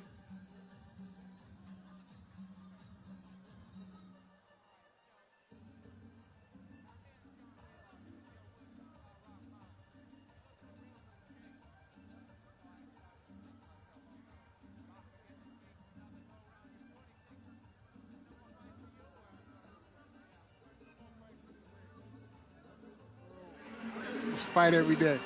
And so you're an active fighter. There is always the opportunity. Do I want to come back and train? Do I want to manage? Do I want to promote? This is what I know. Did you have to sift through different concepts of what you might do after you retire? Because there's nothing like that juice that you get in the ring, and it's hard sometimes to have that plan B. How hard has that been for you? Oh, it's extremely hard for everybody because everybody thinks that when they're at the peak of their career, they always there. Like you always can do, you always think you can do what you've done before. But Father Time's undefeated, so, you know, and I just don't want to put my body and my mind through that torture of trying to get back to the top of this sport. This sport is very difficult. And so there are other people that want to glove up and get into it. Sometimes they're relatives to you. Do you say to them, nah, man, I did it so you don't have to? Or do you say, you know what? You got to be you. You got to do you. I absolutely say you have to do you because for me, my parents wouldn't let me play high school football. You know, I was heavily recruited and my parents just wouldn't let me play. I just thought that was the worst thing ever. So I always say to myself, I'm never going to do that to my kids. If they want to box, if they want to play football, whatever they want to do, just go give it 100% and go do it. What's your son's record now? He is a heavyweight. What's his record? Well, I got two sons this box. I got one is 6-0 and one is 2-0, and they both fighting on December 8th. And is it more so you're telling them the X's and O's and the strategies and the training, or is it more so, no, you got to watch out for the promoters and the managers and all that stuff? Well, you know, it's an old saying in boxing where they said it's the only sport where the lions are afraid of the rats. So I just tell them, take care of the lions, I handle the rats. You been handling any of the rats, bro? Well, we got a good team. They got a good team. So it's nothing shaky or nothing shady thus far in their career, and I'm pretty much handling it. You are comfortable with the mentor status? You know, in this day and age, I think sometimes that gets lost. People don't necessarily believe maybe they need a mentor. These young people sometimes are very confident. Are you comfortable being the mentor status and saying, this is what I think is good for you to do? Or because you're kind of you have your charisma, but you're kind of a humble guy. Was it natural for you to move into the mentor status position? It's definitely natural because they're my sons, so it's that fatherly instincts always take over. So I'm always looking out for their best interest and first. And all I can do is give them the blueprint. And if they don't take it, it's on them. But so far, thus far, they've been listening. How old are they, Rock? Remind me. One is 27, one is 22. Yeah, so they're adults. They're going to do what they're going to do. Dad can tell them, but they're going to do what they're going to do. All I can do is lead a horse to water. Right. Rock, bring us down memory lane a little bit. I think you were a 20-1 underdog on April 22nd, 2001. Is that right? Yeah, that was a mistake, but yeah, I was. Did you feel like you were the underdog there, or did you know you were going in there to take care of business against Lennox Lewis? Actually, I knew I was going in there to take care of business. If you really look at that fight and you examine it closely, I actually was supposed to fight him in 98 or 99. Myself and David Tor fought for the right to fight him. I really beat David Tor. He hit me under the belt. They gave me no time to recover, and then he still missing punches and they stopped the fight. So I always felt like I beat him, not once or twice. And the winner was supposed to get Lennox Lewis, so I'm really supposed to be undefeated, fighting for the undisputed heavyweight championship of the world. So, you know, I always felt like I was going to beat him. They never take that away from you, bro. That's always. No, it's mine. To That's the end history. of the day, bro. That's history. That's history. Now, when you look back on it now, were you as wise a steward with your own career and all that stuff when you won? Sometimes it's harder when you win because guess what? I got to that place. Now what's left? Did you do the right thing? I don't believe I did. I believe that once you achieve the epitome of sport, you reach the pinnacle. It's kind of hard. Nobody really don't want to tell me anything. Everybody want their job. Everybody want their big check. Okay, that's very interesting and very key that you say that. So you have the posse, you have the crew around you, you're having fun. Top of the world, the champion, the champ. You're having fun, and people aren't going to say, hey, stop having fun. I don't want to have so much fun. You know, they want to be on the party train with you. So you don't know until it happens there. How the hell can you know? You can't know. You're right. I was the first generation, so I had nobody to tell me. Everything I had to experience firsthand. I had no relatives boxing. It was just a whole new thing for my entire generation and family. So all the bumps and bruises and pitfalls I had to incur, and I look at it in retrospect. I look at the bumps and bruises I took so that my kids don't have to take them in and outside the ring. But yet they still want to fight because they still want to fight. The Rockman blood is in them. They want to fight. You know. It's tough being a champion. I tell them it's tough being a champion. You know, it's tough to get there. So if that's what they want to do, I'm gonna give them everything I can to support them. But it's rough.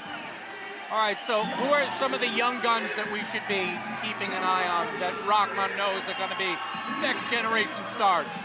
I mean, well, I'm actually training Mike Hunter.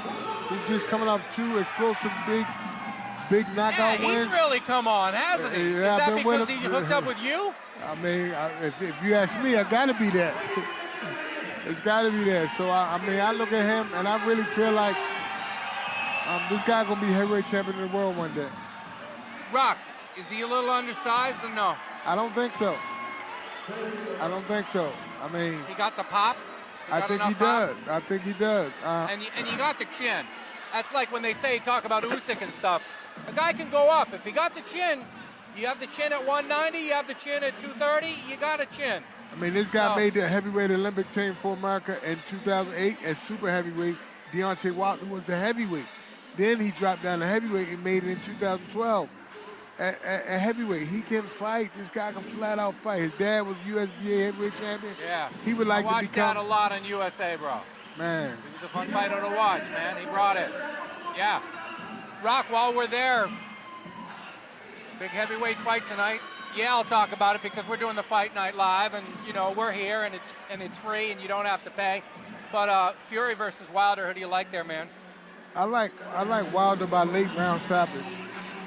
I just think he's gonna be getting outboxed. He may lose every round until about the 9th or 10th round. Then he's gonna land a big right hand and go in and become Wilder and throw a bunch of wild punches and get him out of there. He should have more explosivity and hand speed than anyone that Fury has seen. Fury is a really good defender, though, right? Correct. Is it a 50-50 fight or no? I don't believe it's 50-50. I give Wilder the edge. I believe I actually believe it's like 70-30 for about 10 rounds Wilder's way, or more or better. I mean, not Wilder, Fury's way, and then I believe Wilder will catch him. So I mean, I don't think Tyson can stand up for 12 rounds and outbox him. Yeah, his last 2 fights, Sefer Seferi, Francesco Pianetta, and he's Guido Vianelli and Joe Joyce in sparring. No offense to any of those guys, I'm not saying that, but that's different animals than Deontay Wilder. Very much so, and sparring and fighting is 2 entirely different things. So you really can't even go by the Joe Joyce sparring. You just gotta go by the opponents he fought, and the inactivity. That plays a part. You cannot just go fighting for the title with that kind of inactivity and then not test yourself. He didn't test himself.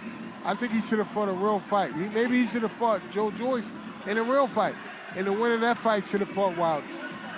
Yeah, people are commenting today, oh, geez, you look so good. You look so slim and trim. That's great. That's great for your physique. That's great for your health and everything. But that's not the same as being in the condition to fight a Deontay Wilder. Yeah, if that was the case, the bodybuilders would be heavyweight champion of the world. That don't happen. That just doesn't happen. You looking forward to anything else in particular on this card? You like that? That main event seems to be very nicely matched. You know much about that or no? Yeah, I'm very, very recently, but I'm intrigued and I'm standing for the whole card. Yeah. Oh, and you started to tell us, well, you said the kid, Hunter, are you training other people too? I just help with my son, and I don't really want to get into training a whole bunch of fighters, but Mike Hunter right now is my focus to become I like that champion. one because that's just like low-key, under radar, sneaking up on people, getting some sneaky wins. I like that. Got 2 very big explosive knockouts. Just who you want to go after with him? Who's he going to fight? I actually want him to fight the Derek Chisora, Dillian White loser. Okay, I want him to fight the loser because the winner's going to fight Joshua. The winner's not going to risk it with him. And Rock, your guy is signed to Al Heyman, right? Yes. So he can make the right moves, right side of the street, et cetera, et cetera. Correct. Looks like we got some people coming to the ring now. Oh, this guy, you know who this is? This is the Lumberjack. So I said, why is that your name? And he said, well, the beard. That makes sense, right? You look like Rock, it. I'm going to say thank you so much for joining us. You want to say anything to the Fight Night Live people? I appreciate it. Y'all keep tuning in. This is a beautiful show. It's a beautiful platform. Let's keep it. Let's make it work. Thank you so much for your time. No I problem. appreciate it, champion. Peace. Sean Wheelock going to come back. Thank you, Asim Rahman.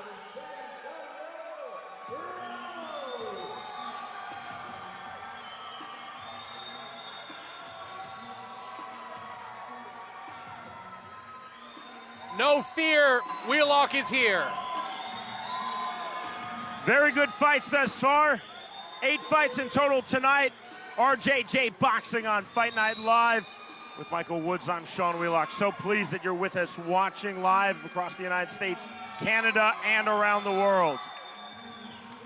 4-round super middleweight division, Steve Ramos versus George Ramos. Back we go to Mark Fratto.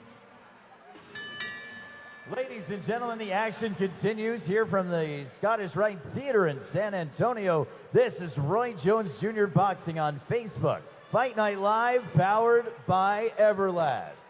This contest scheduled for 4 rounds in the super middleweight division. Brought to you by TMB and PRB Entertainment. And presented by Everlast. To remind you to be first, Freedom Chevrolet of San Antonio. Nobody beats a Freedom Chevrolet. That's right, nobody. The art of music. When memories fade, memorabilia doesn't. Elite Heat Water. The best fighters, trainers, and announcers just drink the water. Mr. Custom Made for the perfect knockout look. Check out MrCustomMade.com. The judges scoring this contest are Ruben Carrion, Glenn Crocker, and Joel Elizondo. And controlling the action at the sound of the bell, the referee in charge is Anthony De Los Santos. Introducing first, fighting out of the blue corner. He weighed in at an even and ready 164 pounds. As a professional, his record consists of 4 bouts, 4 victories, 2 coming by way of knockout. Wearing black this evening, representing his hometown, San Antonio. Please welcome Steven, the Lumberjack Ramos.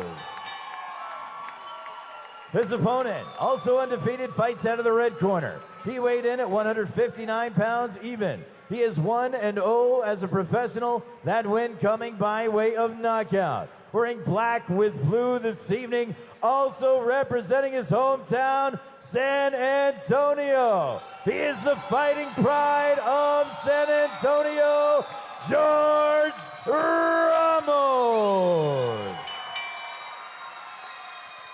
Gentlemen, going over the rules in the dressing room. I want you to protect yourself at all times. I want you to listen at all times. Do you understand? That's right. Two undefeated fighters here in San Antonio, Texas. 4-0 Steve Ramos versus 1-0 George Ramos. Round number one. Black trunks for Steve Ramos, black trunks, blue trim for George Ramos.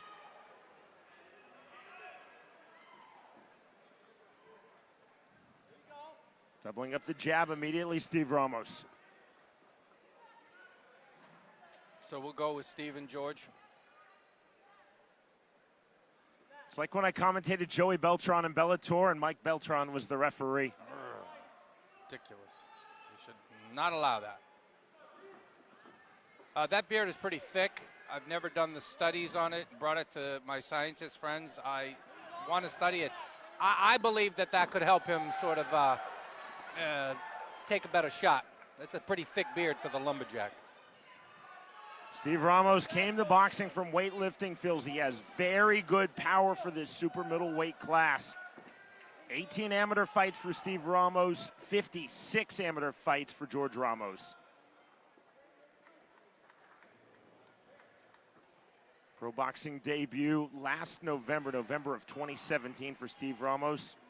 And George Ramos making his pro debut June of this year here in San Antonio. Sean, Steve was one of the guys that impressed us with his charisma. Really funny guy, cool cat. Good characters here in San Antonio on this Fight Night Live card. It's George Ramos right now getting off with the right hand, in and out movement. This is with the left hook. Big miss with the left hand, then the counter right back from George Ramos. This guy could be a babyface assassin nickname right here. He looks like he could be 16, 17, 18. In that range. 1:15 remaining, round number one. See Steve Ramos playing to this crowd, trying to disrupt the rhythm of his 18-year-old opponent, George Ramos.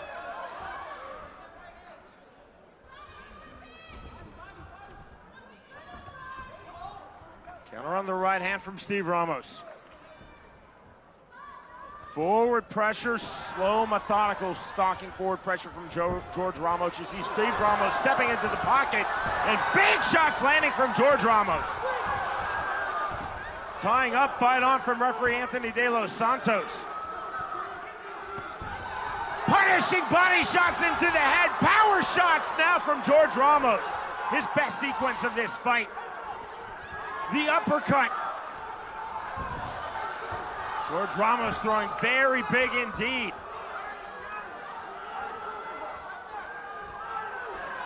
You have seen George Ramos steadily turn up the temperature here through round number one.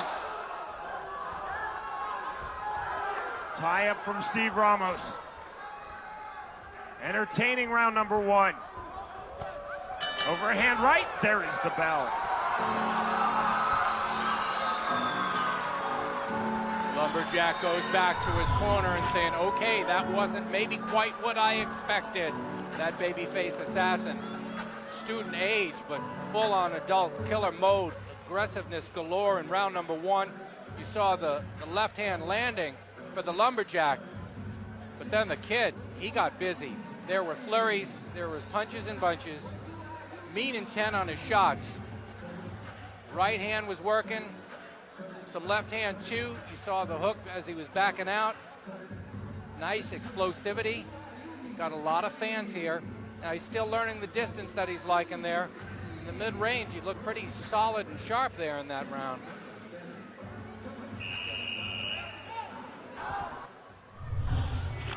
You heard the seconds out whistle. Round number two upcoming.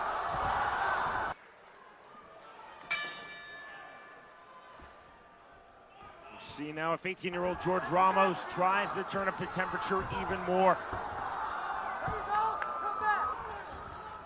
Make no mistake, Steve Ramos entering at 4-0, 2 by way of knockout. Definitely had his moments in round number 1. George Ramos showing really good power and very technical boxing. And you see the high striking guard of George Ramos. Difficult for Steve Ramos to penetrate. Yeah, Sean, boxing, not a dead sport. You know, you see young folks still taking to it. There's still pockets of this planet in these United States where the easy entry to Harvard and such isn't there. Young people taking to boxing still. Counter left hand, as you saw, landed from Steve Ramos. And now he's having his moments. Firing back is George Ramos. That was a good sequence for Steve Ramos, make no mistake. 1 minute gone, round 2.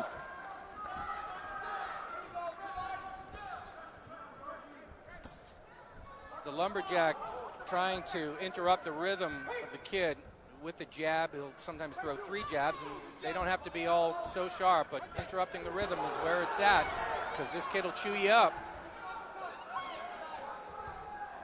Very clean technical boxing from George Ramos on display thus far. Steve Ramos certainly showing the power he talked about in our fighter meeting yesterday. The power, too, from George Ramos.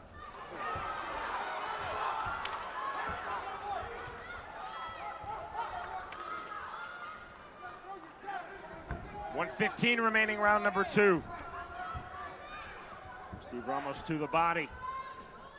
What we're seeing, Michael, that methodical stalking pressure from George Ramos to the body, then the head. Just missed with the overhand right. Lands with that right hand. I don't want to offend anyone else in the card, but I'm liking this young gun a lot, man. A lot. Short uppercut lands from Steve Ramos.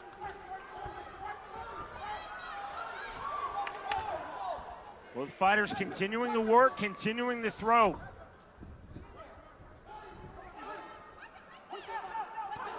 Both definitely have their supporters in this very vocal crowd here at the Scottish Rite Theater in San Antonio, Texas. The lumberjack, an ex-weightlifter, he told us he'd be going back to it after he finished boxing.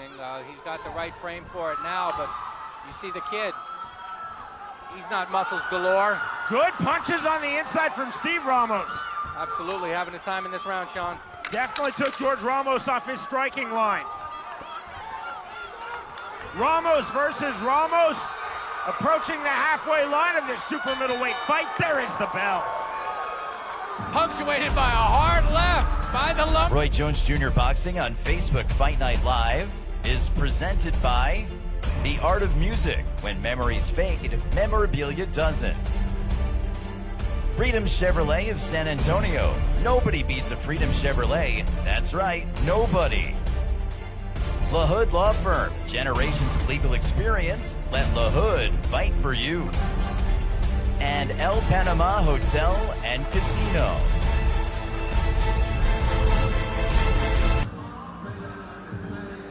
Into the corner of George Ramos. To the corner of Steve Ramos. What did the lumberjack find? What did he tweak in his game to begin landing that left hand more readily on the kid? Can he continue the momentum? To round 3 we go.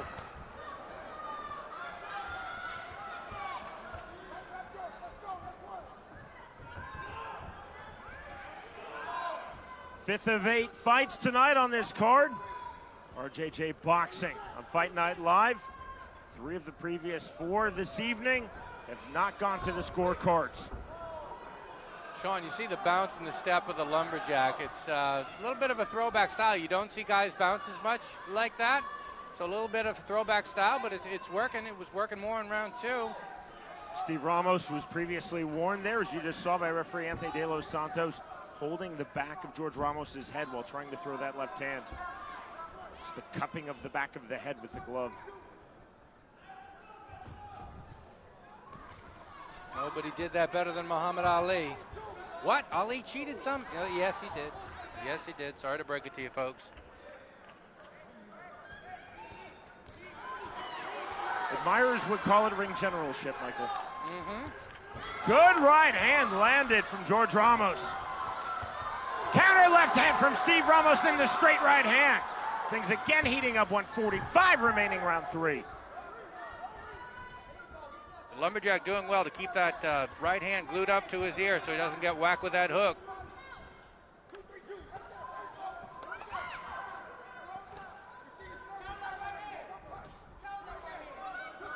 So that slow, stalking, methodical pressure of Steve Ramos in this fight.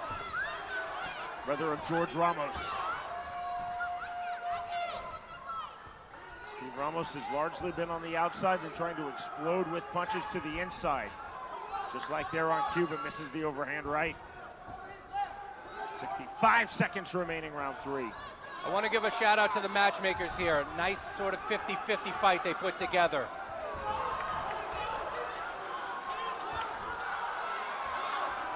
Things heating up again. Overhand right, clipping left simultaneously.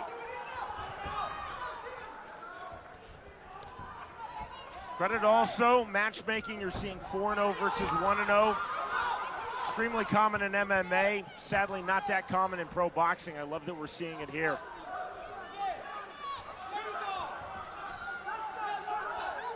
Overhand right.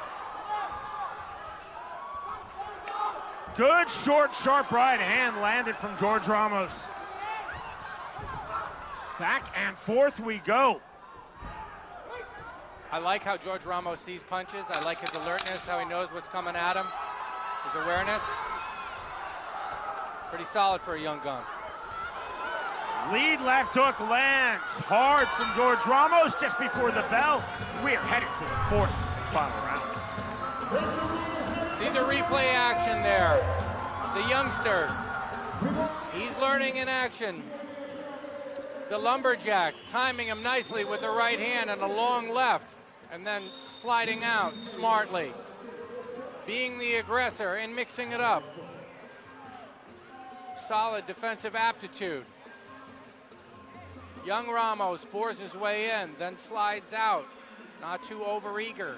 His corner has to like that from the youngster.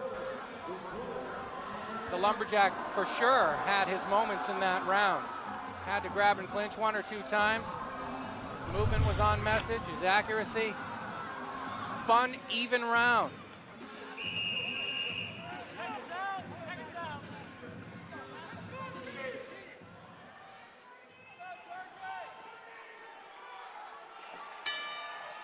You hear the cheers, the encouragement for George Ramos and for Steve Ramos.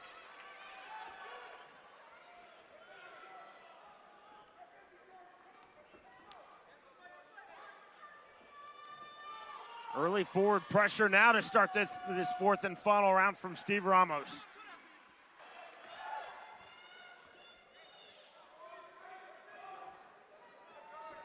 George Ramos with the 1-2, big swing, big miss from Steve Ramos, but that took George Ramos off his striking line. Steve blocks punches pretty well. I like elements of his defense. His movement too. Fun fight, and Guy Taylor, congratulations for putting this one together if it was you. Very fun, very competitive fight.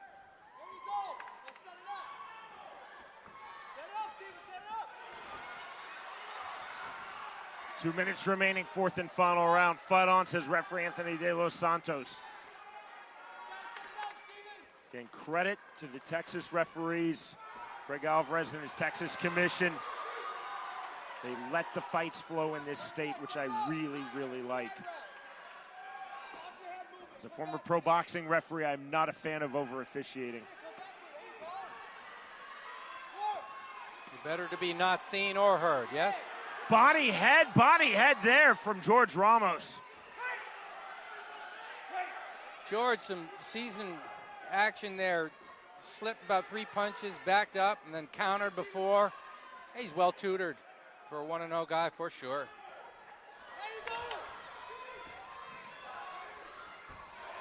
Oh, he's having a home for the right. Clean sequence from George Ramos. Steve Ramos still walking through it, back into the pocket. 12th and final minute of this really competitive, very, very entertaining fight. See the reset from George Ramos.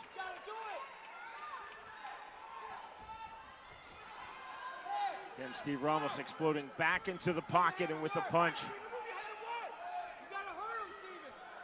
But there's a good example of the officiating I like. You see Anthony De Los Santos telling the fighters to break, not manhandling them. There was a good right hand from George Ramos. Steve Ramos clowning just a little bit now, then lands the left hand. Big shots on the inside from Steve Ramos. Ramos enjoying a really good sequence here in the closing stages of round 4.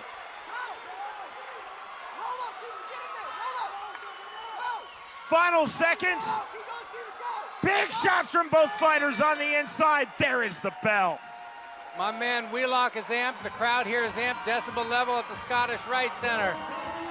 Run him to the upper levels with this one. People digging it, people grooving on it. Seeing the replay action. Boring in, coming in forward is the young aggressor. The lumberjack, savvy and smart, picking his spots.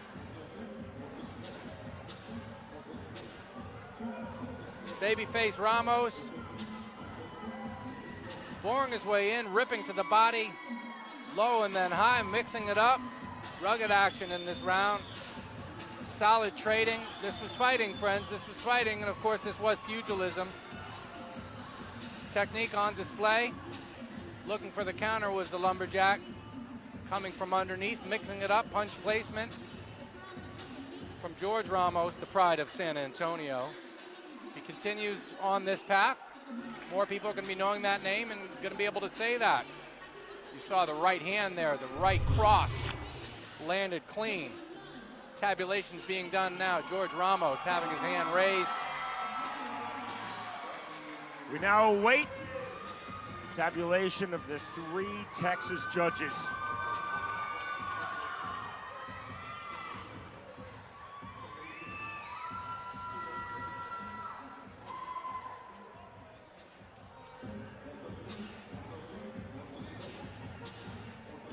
We're setting with Mark Fratto to end all suspense.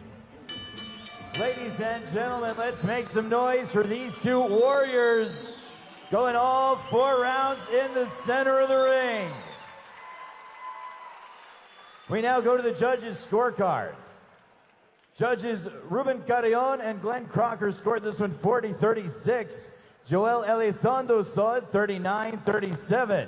All 3 judges in favor of your winner by unanimous decision and still undefeated from San Antonio, George, the pride of San Antonio, Ramos.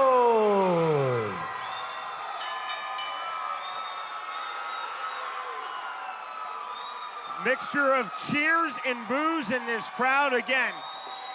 Both the victor, George Ramos, and his opponent, the very game Steve Ramos, have their admirers and their detractors in this crowd. Hard fought, very competitive, really entertaining. At 18 years old, he's now 2-0, victorious by way of unanimous decision.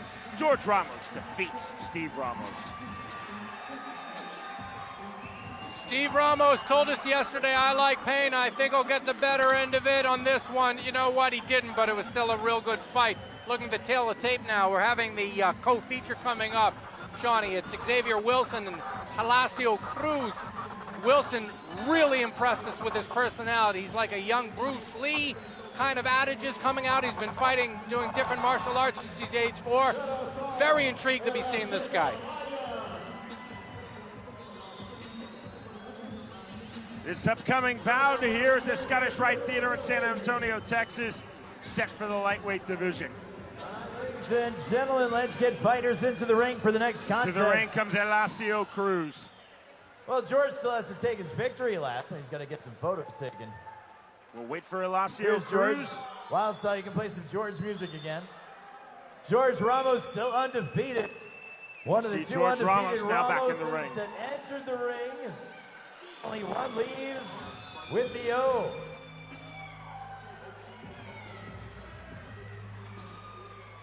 one more picture and the re-exit.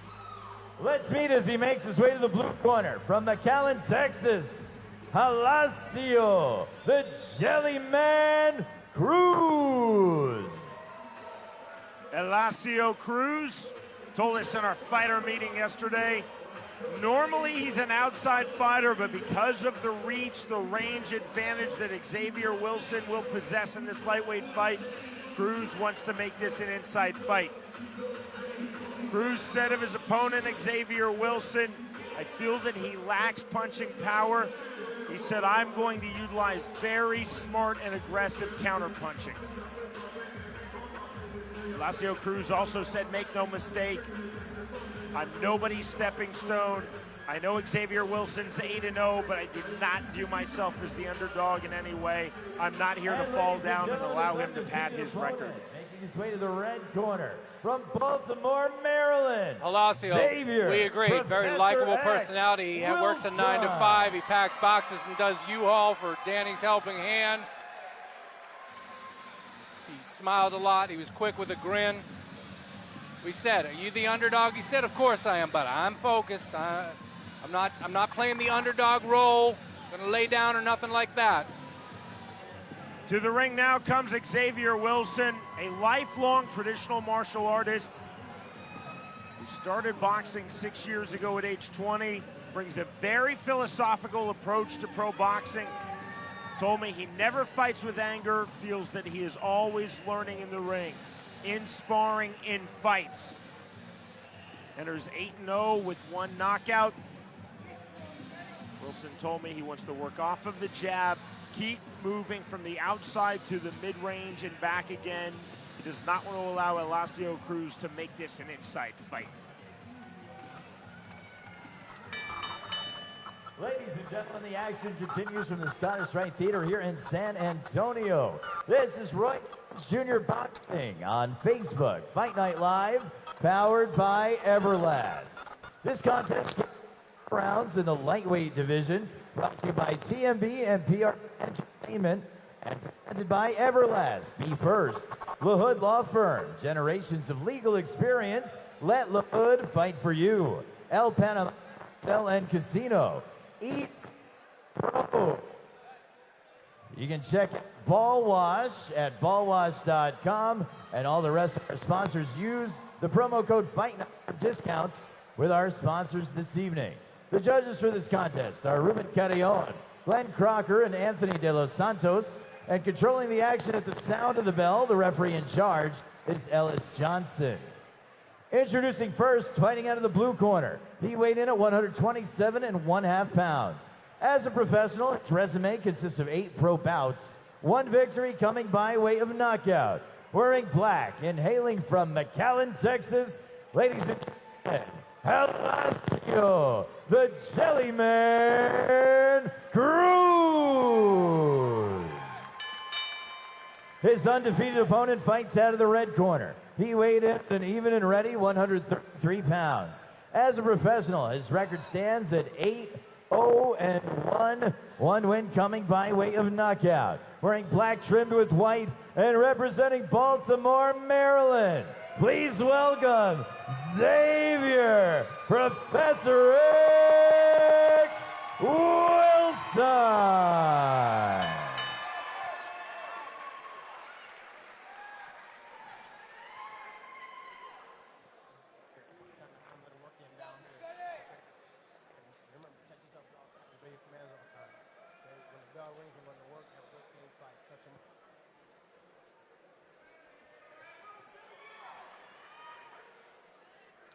Sean Wilson said, I'm a really happy and nice guy, but in the ring, I'm punching mean. He had about like 5 great quotes that I love so much. I want to see if his in-ring matches up with his mouth right now. Round number 1, scheduled for 4, 135 pounds. Solid black trunks for Elacio Cruz, black trunks, white trim for Xavier Wilson.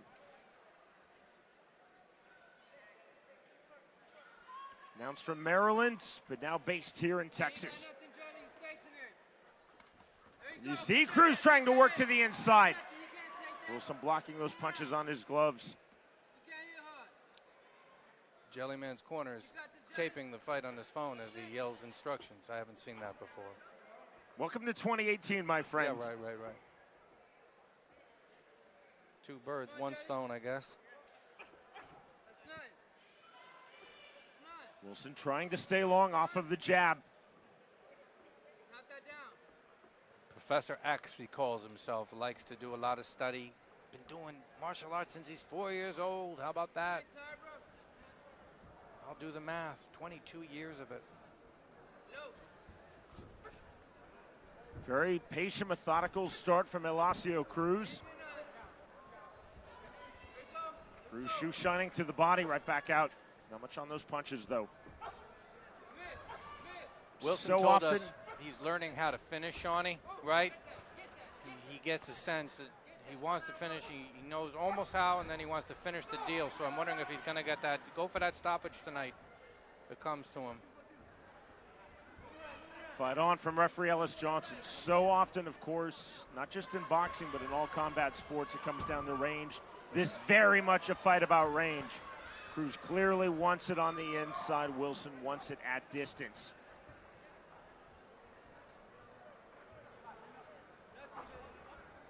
I'm wondering if Wilson can be one of these sleepers. I mean, he has no losses, but you know, 8-0 and just 1 KO. Sometimes people will write you off and think, oh, you got no power. But maybe like a Tevin Farmer, you know, he's going to surprise you.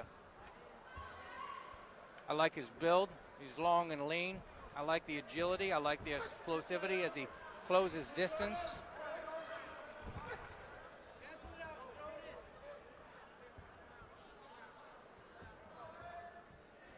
Wilson still working off of the jab. Cruz certainly does not look intimidated. Said he would not be against his 8-0 opponent, Xavier Wilson. Jellyman comes in pretty erect, pretty tall. I wonder if that's going to get solved and come blow back in his face from Wilson shortly. You hear the 10-second clock. Final stages, round number 1. Elasio Cruz versus the undefeated Xavier Wilson in the lightweight division. We're headed to round 2.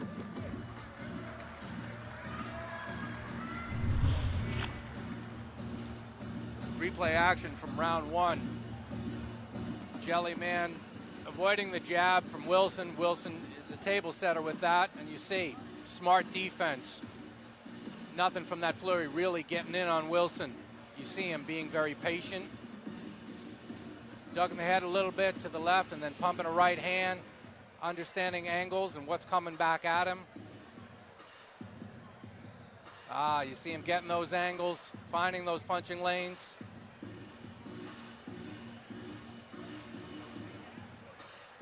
Jellyman had a decent round, though. You may think 2 and 4 coming in, he's out of his element. No, he was hanging pretty nicely there with the 8-0 guy as we head into round 2. Mike Woods, that's my voice. My man on Blow by Blow is Sean Wheelock. Both fighters off of their stool. Round number 2 of this fight, scheduled for 4 rounds.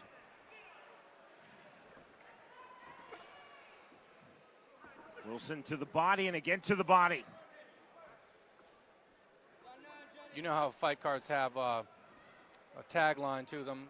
It wouldn't have been a good one if we called this the night of the 4-rounders. A whole bunch of 4-rounders, but I like it because I see guys that might be the next generation. I can say I saw them, and you guys can say you saw them on Fight Night Live 2 years when they're fighting for titles. That's what I love about this series so much. Artie, we've had a 47-year-old and a 37-year-old in their pro debuts victorious, and 2 18-year-olds victorious this evening. So young guns and unyoung guns. Straight right hand. Elasio Cruz walking through it, though.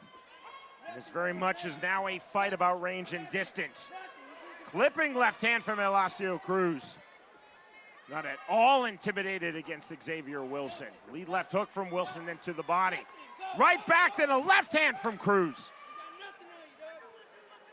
Clever tie-up by Wilson. Resets his feet, resets the range.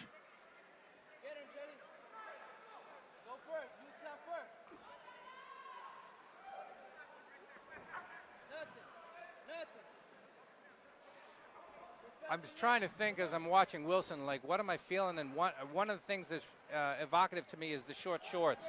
I feel like I'm watching a guy from maybe the 70s or something. I was wondering, what was it? What was it? It's the short shorts, Shawnee. Classic with the black and the white stripe. Cruz making life difficult for Wilson on the inside. Quick separation, nicely done by Ellis Johnson. 60 seconds remaining in round 2 of this 4-rounder. Good right hand landed in the left from Xavier Wilson. He stung him, Shawnee, he stung him. The right hand's worked.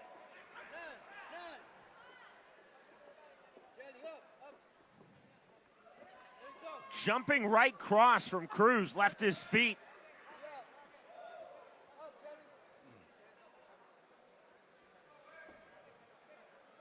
Not sure that's how they teach it, but if it works for you, sure. Especially against a much taller opponent.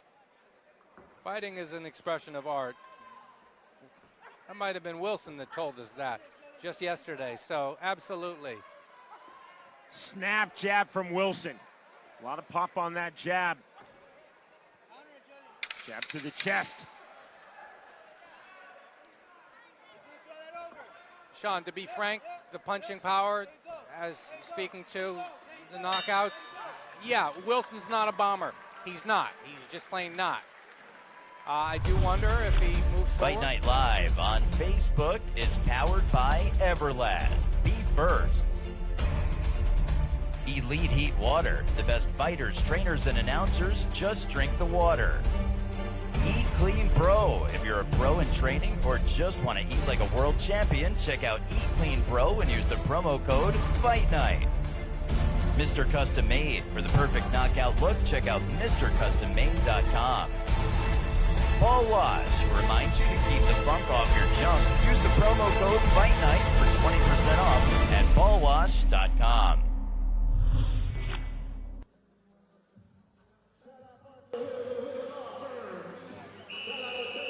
Into the corner of Xavier Wilson. And Elasio Cruz popping up off of his stool. To round 3 we go. If I'm being greedy or if I'm just saying, you know, what more do I want from Wilson? A little bit more ferocity, a little more aggression, punches and bunches, trying to hurt his foe a little bit more often. And bang, there it is. Shots to the body, smart tie-up by Cruz. It's just a way to excite the crowd. It's just a way to get your fan base built. Wilson, a bit more aggressive from the outside here, early stages of round 3. Working off the jab. 1-1-2, nice combination from Xavier Wilson. Cruz firing right back. Okay, I haven't seen that before. That's Wilson losing his mouthpiece. Big smile on the face of referee Ellis Johnson as he calls time. DIY. You want something done right, do it yourself. Love it.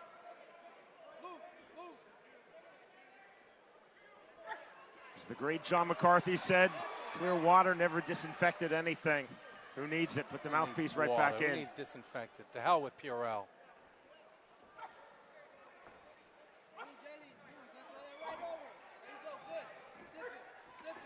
Good right hand on the inside from Cruz, then to the body, backing off Xavier Wilson. 140 remaining round 3.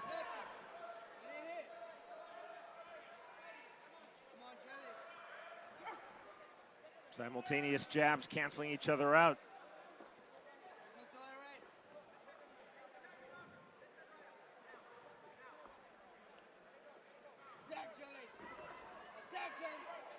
Wilson unable to land his power shots. Lead left hook not getting through. To the body. There's an overhand right, nicely turned over by Xavier Wilson. Still Cruz staying on his line, coming forward.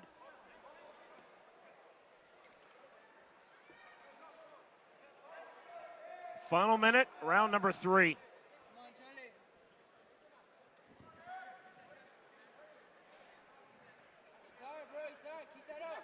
Wilson has that classic boxer's build.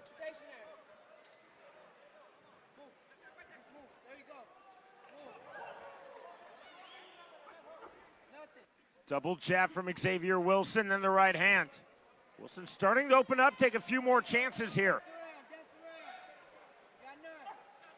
Pawing jab from Cruz. Wilson missing with that jab to the body, jab to the head. Good combination from Cruz back to the inside. Overhand right over the top.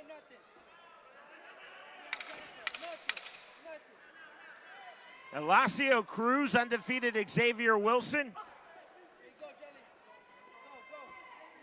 Good punch by Cruz, and we are headed to the fourth and final round. Sean, I'm going to confess, Cruz to me has been better than I expected. I thought he would be sort of unorthodox, a little uncoordinated, get tagged easier. His defense has been better than I expected. You see pockets of aggression here. He switches up the tone of the fight, sometimes being the aggressor and then sometimes simply being patient, waiting his turn, pumping a little jab, and there you see the most interesting part of the round for me was when Wilson grabbed his own mouthpiece up off the floor and didn't even need it washed off. Solid round for Wilson. You see when he wants to pump a real A-grade jab, he does. We could use some more of that if I'm in his corner.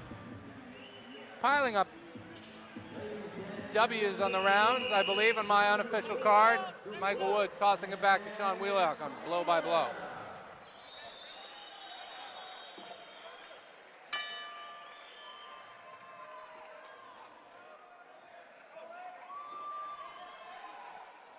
Elasio Cruz entering 2-4-2, looking for far and away the biggest win of his still emerging professional boxing career. Xavier Wilson, also entering with 8 fights as a pro boxer, trying to stay undefeated in his certainly still emerging pro boxing career. Absolutely nothing decided yet. Both fighters have had their moments. Cruz from the inside and Wilson from distance. Big overhand right from Xavier Wilson. Can you see the work to the body from Cruz? Are we going to see Wilson closing the show, trying to? Straight right hand from Xavier Wilson in that last sequence. Dig down, give us that pound of flesh that those fans like. Channeling my inner Bobby Ches there. Step in right hand, then the right hook. Wilson definitely turning up the temperature here in the fourth and final round. Sean Wheelock, you're my best friend from Kansas City, you know. I don't Not know a lot of anyone people else from the there. 913 calling you on your cell phone. No, but you'd be up there even if I knew more than one.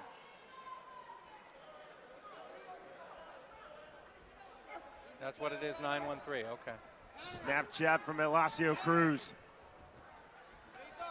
Then you see the work to the body on the inside from Cruz. That backs off Xavier Wilson. I dig it when Wilson snaps that peppy jab. Oh, and the 1-2. Good right hand from Wilson. Misses with the left. Cruz backing straight up and then straight forward. Final 60 seconds now of this fight.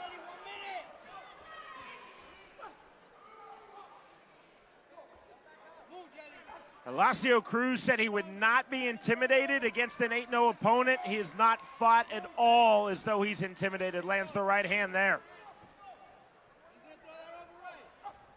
Snap left jab again from Wilson.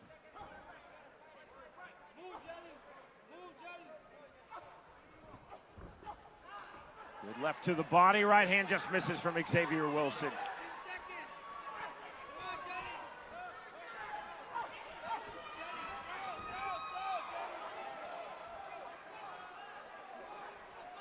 Cruz again backing straight up, putting his own back against the ropes, circling out, goes to the body of Wilson. Now it's Wilson with his back against the ropes. Misses with the straight right hand, misses with that right hand. Final sequence, the bell. The end of a very competitive fight. Shawnee, no BS. We've had good fights here tonight. Another evenly matched one. You didn't necessarily think so with the 2 and 4 guy. You see him getting tagged with the right hand by Wilson. Wilson did try to dig down, did try to maybe close the show here, but this 2 and 4 kid Very nice beard and very nice chin he had. 2, 3 shots every round he was getting tagged, but he hung right in there. Good, solid, decent pugilism here on display in the Scottish Rite Center. 1-2s, combinations from Xavier Professor X Wilson. Oh, and by the way, shout out to the people in the back, Fight Night Live, Mark Fratto, David Azulay, the birthday boy, and the rest of the crew doing a nice job with these replays tonight, finding some nice angles and nice snippets. Wilson thinks he won. I believe he did too. And the judges tonight, signed by the outstanding Texas Athletic Commission. Judges' scorecards have been tabulated, and the result has been turned in to Mark Fratto.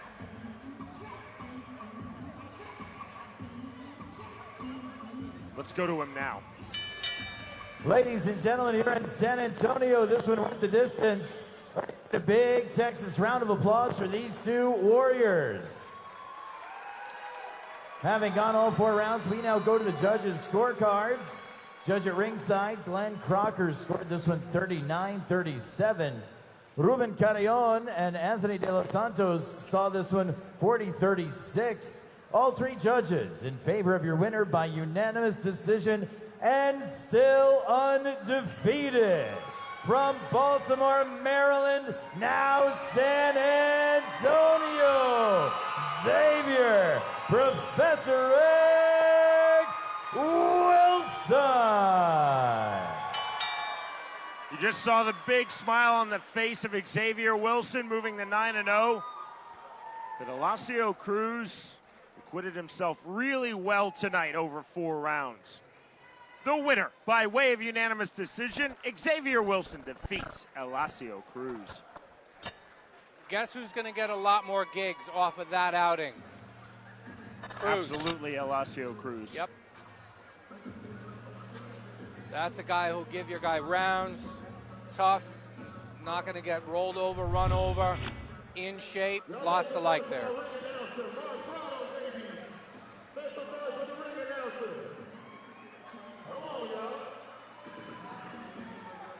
Little bonus action from that last fight. Wilson, 26 years old.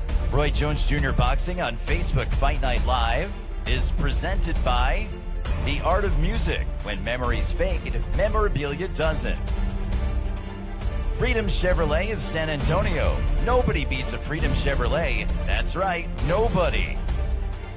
LaHood Law Firm. Generations of legal experience. Let LaHood fight for you. And El Panama Hotel and Casino.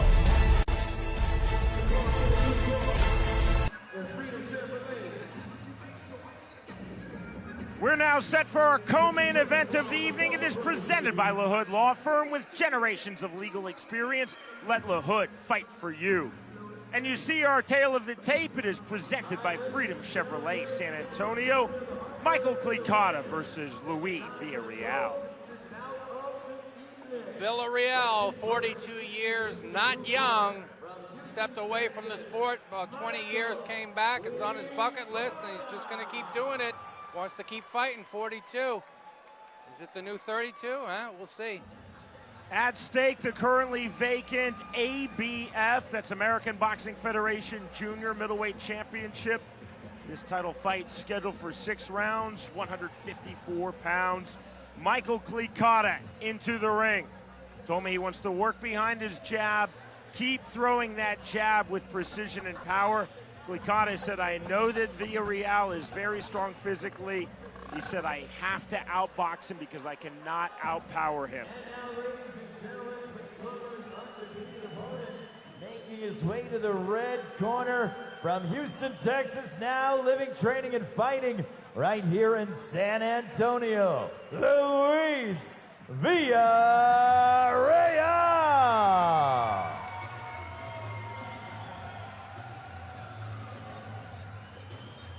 "42-year-old Luis Villarreal boxed in his childhood, then left the sport and resumed it 2 years ago at the age of 40. enters undefeated through 4 fights, 3-0-1. Villarreal in our fighter meeting yesterday told me he prides himself on being a very smart counter fighter. He said, I know I can get sucked into very emotional brawls if I'm not careful. I have to avoid that. I feel that I am the better boxer. The bloodlusty person in me wants to see that, Sean, I will admit.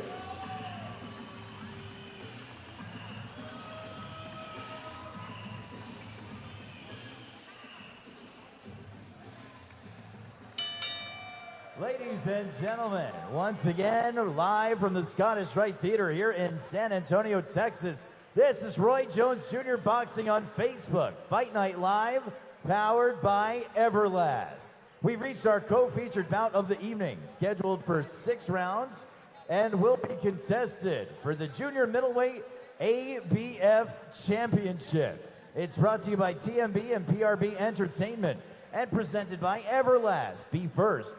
La Hood Law Firm, generations of legal expertise. Let La Hood fight for you. El Panama Hotel Casino. Eat Clean Bro. If you're a pro in trading or just want to eat like a world champ, check out Eat Clean Bro. Use the promo code Fight Night for a discount. And also, this is presented by Ball Wash, who reminds you to keep the funk off your junk. This championship contest is sanctioned by the Texas Department of Licensing and Regulation, TDLR, the commissioner, Big Greg Alvarez. It's also sanctioned by the American Boxing Federation. The supervisor with the hardware in the ring is Claire Burke. The judges here in this championship contest, Ruben Carreon, Glenn Crocker, and Joel Elizondo. And controlling the action at the sound of the bell, the referee in charge is Ellis Johnson. Introducing first, fighting out of the blue corner. He weighed in at an even and ready 155 pounds. As a professional, his resume consists of 5 fights, 1 win coming by way of knockout. He wears black and silver and hails from Houston, Texas. Please welcome Michael Kliko.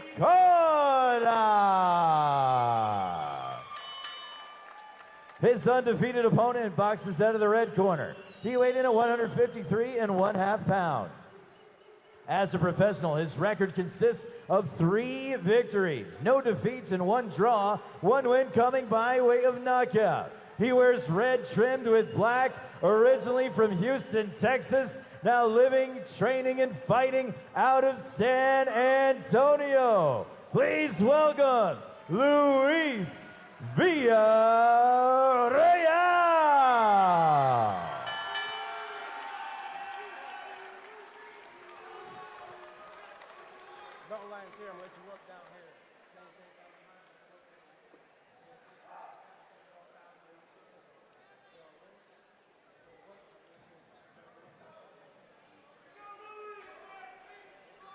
Scheduled for 6 rounds.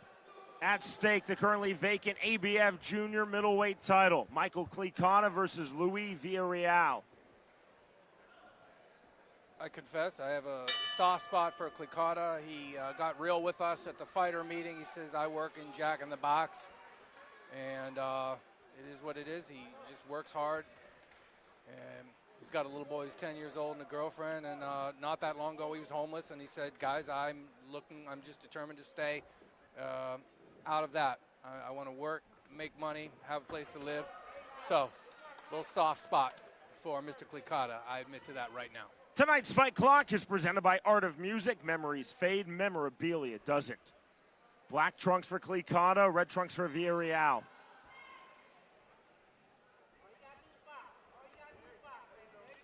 Kliko trying to work the jab. Villarreal throwing wide, landing big. Left hook lands hard for Villarreal, backing off Kliko. Early stages of this title fight. Over the top, Luis Villarreal goes with the right hand. Louis used the word ferocious with us a couple of times, so it lead me to be thinking, all right, maybe we're going to see a KO in this one.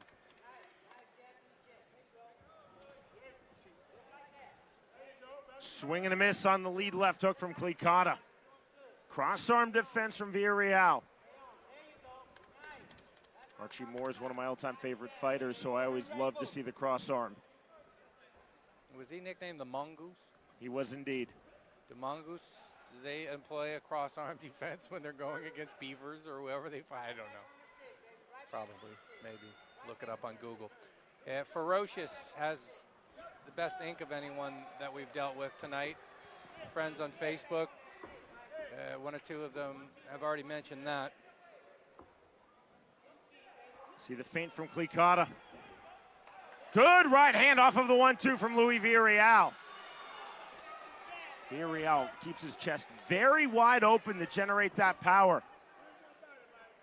More of an MMA striking stance than a boxing striking stance, but again, he enters undefeated at 3-0-1. It is whatever works for you. Push off, very soft warning from referee Ellis Johnson for the push.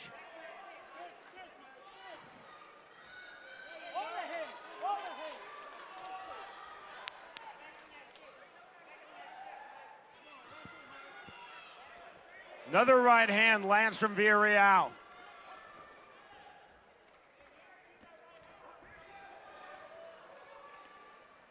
See the head movement from Villarreal.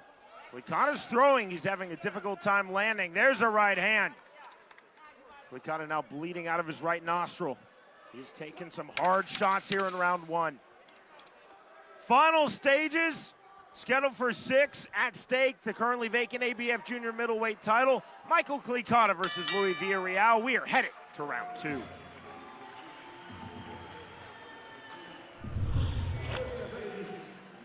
Replay action, previous round. You see the stalking from Louis V.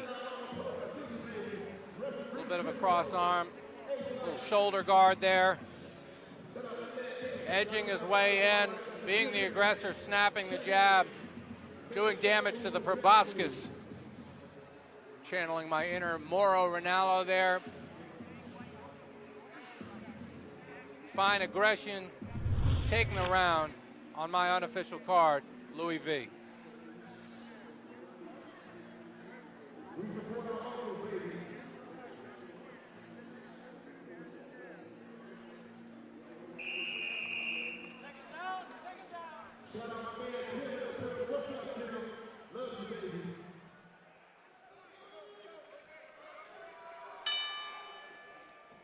Round number 2.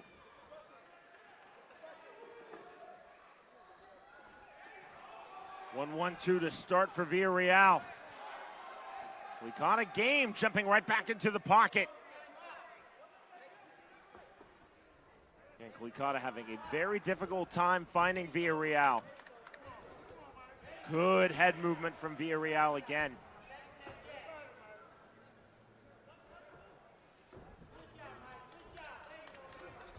Uppercut, counter right hand right back from Villarreal after Klikata landed.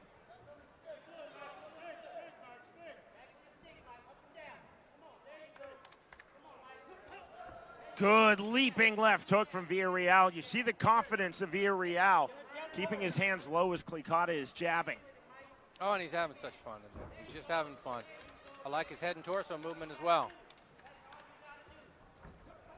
Right now, this fight is really about the striking defense, the striking guard, that cross-arm guard of Villarreal. He's either cross-arming or just dropping his arms entirely. Good right hand again on the entrance. Big exhale from Klikata, telling body language there. Slowly backed off to Michael Klikata as he exhaled. V is not really worried about much in the way of coming back, dropping the hands, mugging a little bit, having some fun, goofing around a little bit. 125 remaining round 2. Villarreal back to the jab. Another swing, another miss from Klikata. This has got to be a frustrating fight for him thus far.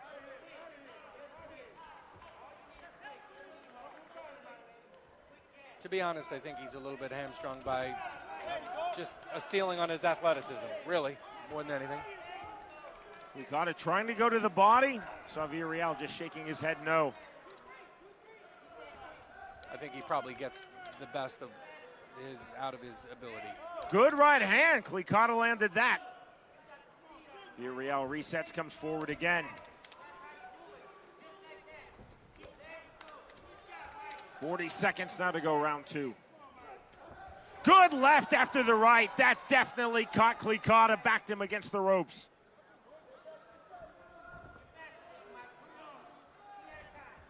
Straight right hand from Villarreal.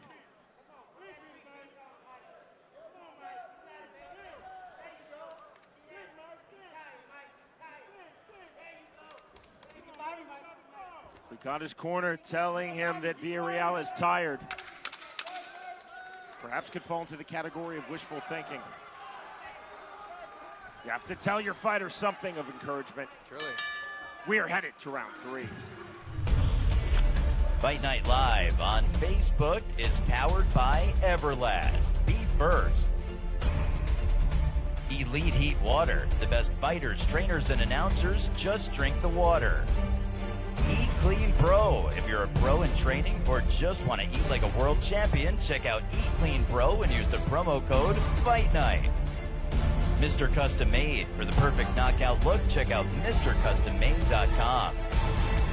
Ball Wash reminds you to keep the funk off your junk. Use the promo code Fight Night for 20% off at ballwash.com.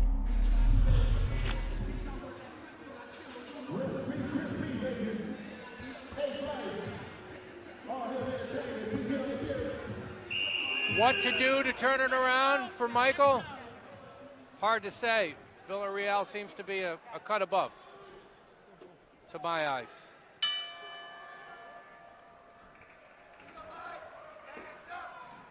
Klicata starting with a tentative jab, double jab, right back from Villarreal. Villarreal trying to go to the body, left hook. That's better from Klicata.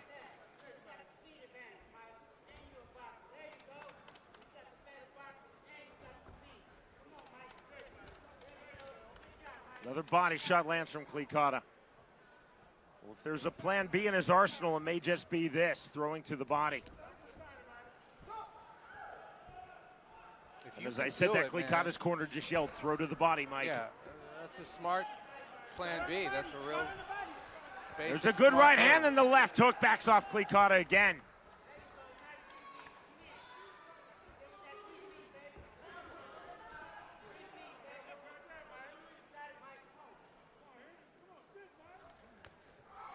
Louis is at times almost daring him. Hey, hit me, hit me. Another good left hand. Klicata started bleeding out of his right nostril in round 1. You see bleeding out of that right nostril again here in round 3. It's all because of those left hooks of Louis Villarreal. Look at the confidence, the body language of Villarreal. Walking towards the pocket with his hands at his knees and his chest wide open, not even turning to an angle. His hands couldn't be any lower, and he'd have to cut them off for them to be any lower. And his chest literally could not be any more square to the target. That's it. That can be so demoralizing psychologically to an opponent.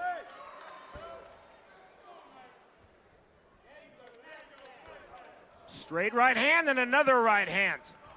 Klicata starting to really take damage here in round 3.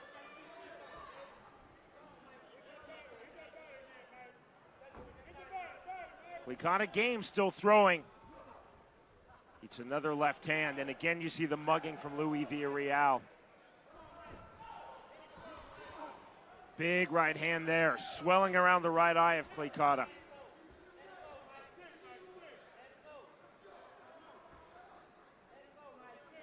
Klicata is absolutely being chopped down by Villarreal right now. Backed off again with that left hand into the body. Do you look at Louis V and wonder, you know, if he was fighting since he was 22, what might have been, right? I mean, that's a natural thing. The flip side of that is he's 42. Would he still be in the game? I'm a big believer in combat sports. It's not your age. It's really how much punishment have you taken over your career? Look at what George Foreman was able to do late in his career. Right. Because he had a 10-year period in his 30s where nobody punched him. We're headed to round 4. You see the replay action. Blocking smartly, slipping well. head and torso movement on his way in. You can tell this kid's been tutored. You can tell he spent ample time in the gym. Popping and sliding. Check hook kind of thing there too, man. Good stuff from Louis V. And of course, having fun in there. If you can achieve that mindset and just let it flow in there, that's what happens. Good stuff, Louis V winning rounds here at Scottish Rite. Referee Ellis Johnson, who I think is outstanding, did not pay a visit to the corner of Klikata. This fight goes another full round. Look for Johnson to probably pay that visit. Again, scheduled for 6. To the winner goes the currently vacant ABF junior middleweight title. It's been one weight traffic thus far in favor of 42-year-old undefeated Louis Villarreal.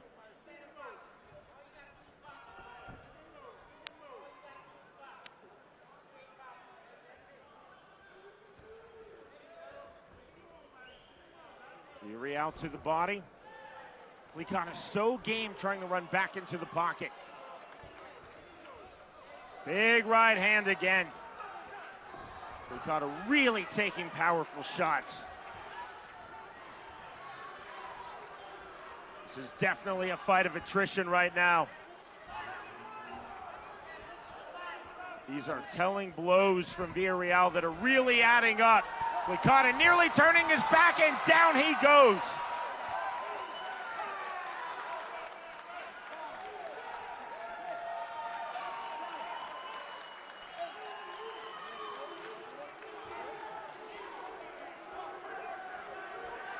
Ellis Johnson allows this fight to continue, but no doubt taking a really close look, and this could be it right there.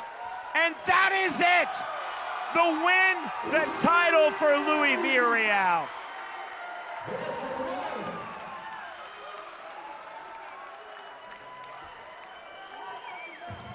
Ferocious was the term he used. That is what we saw.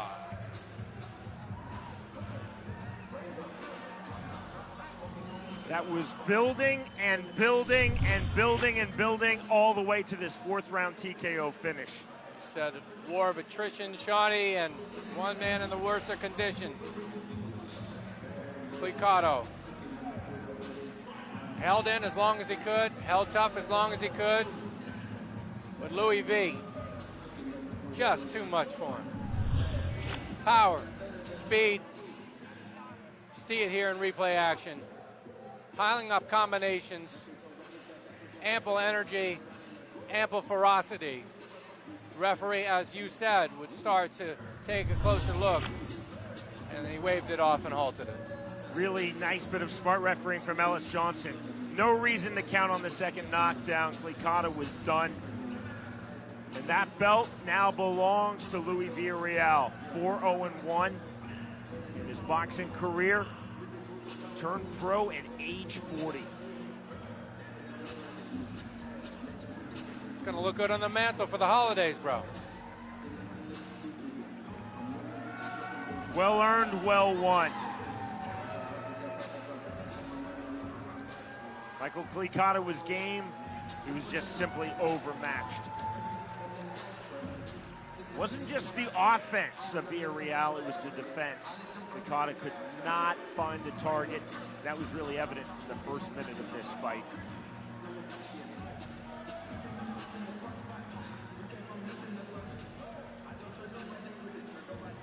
Talked about the heart coming in and how impressed you were by Klikata in our fighter meeting yesterday. The heart of Klikata after all of the punches he had taken to get up after that first knockdown. Keep working, Mike. Keep doing the right thing, bro.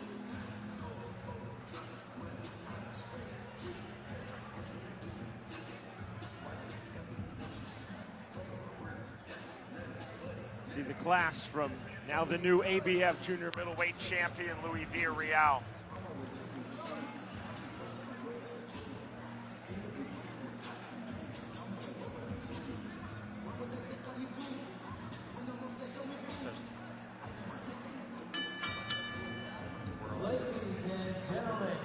San Antonio. The official time comes when Ellis Johnson calls for a halt to this one.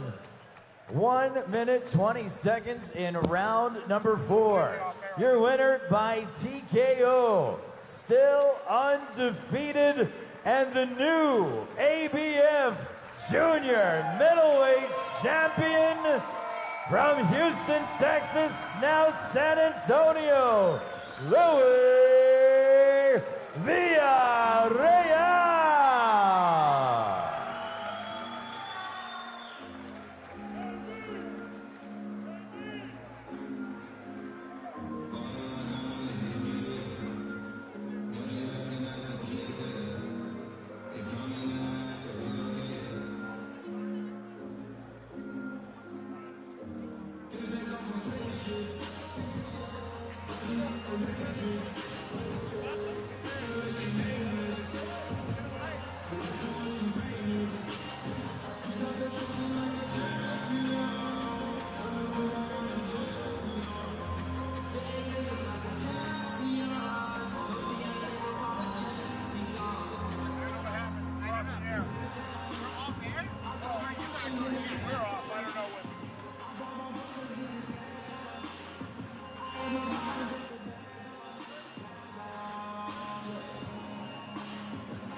Little intermission action here at the Scottish Rite.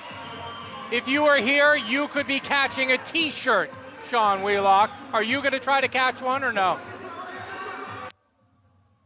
T-shirts.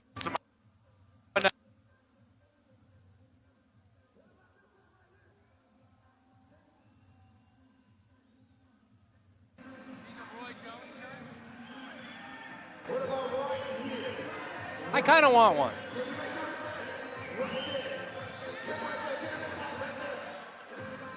We have now reached our main event of the evening. It is presented by Freedom Chevrolet of San Antonio. Nobody beats Freedom Chevrolet. That's right, nobody. That tail of the tape doesn't tell you that Kendo Castaneda was illuminated with confidence in the fighter meeting. He really believes he's going to take Venegas. He believes they have a sparring track record and that he dominated him. Will that play out for real tonight in San Antonio? Our tale of the tape is presented by LaHood Law Firm. At stake, the currently vacant WBA NAB Super Lightweight Championship, scheduled for 10 rounds. 2 undefeated fighters, 2 friends, 2 former training partners.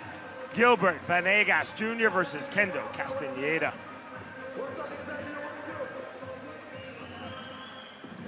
Both fighters showing a lot of respect, both saying they are friends, and both making it clear that friendship is currently on hold.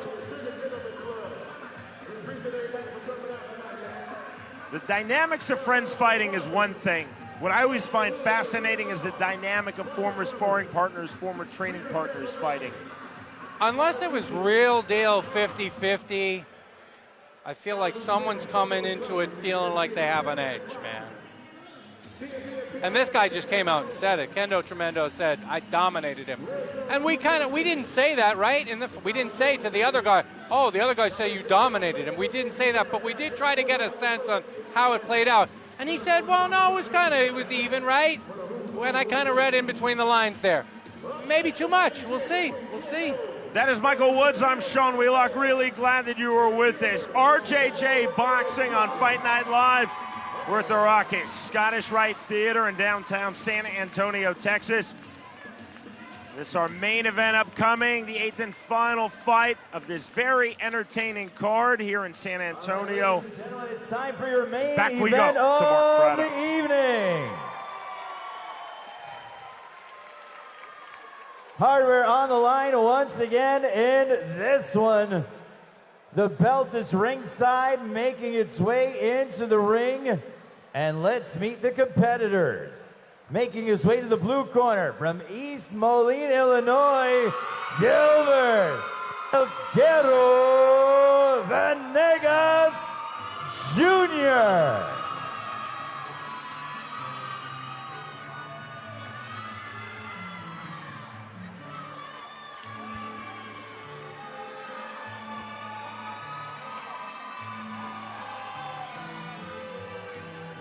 Gilbert Venegas Jr. Two-sport athlete in college, was a wrestler and played football at William Penn University, which is a very, very good wrestling school. Venegas said he knows from sparring with Kendo Castaneda that Castaneda is very elusive, very quick, has very good movement. But Venegas said, I've also learned that I am the much harder puncher. We also did not tell Mr. Venegas that Kendo told us that he doesn't think this thing goes past 7 rounds. Venegas said of Castaneda, I feel that he's going to try to outbox me. He said, I want to make this a rugged inside fight, constant heavy pressure. I cannot allow him to settle into a technical boxing rhythm.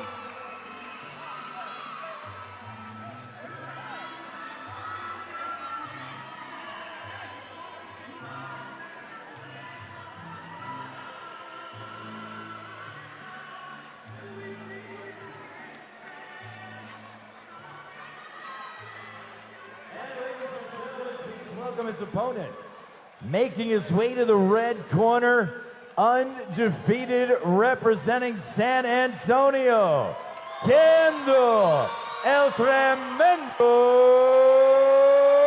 Castaneda.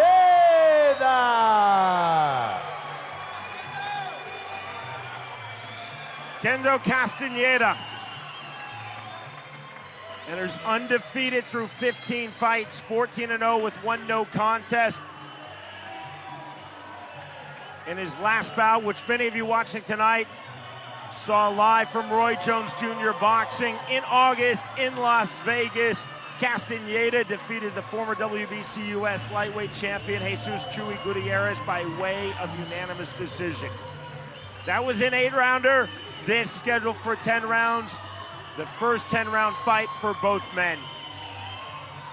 Castaneda said of Venegas Jr. from their previous sparring sessions, I know that Venegas has good movement. I have better movement. I have better power.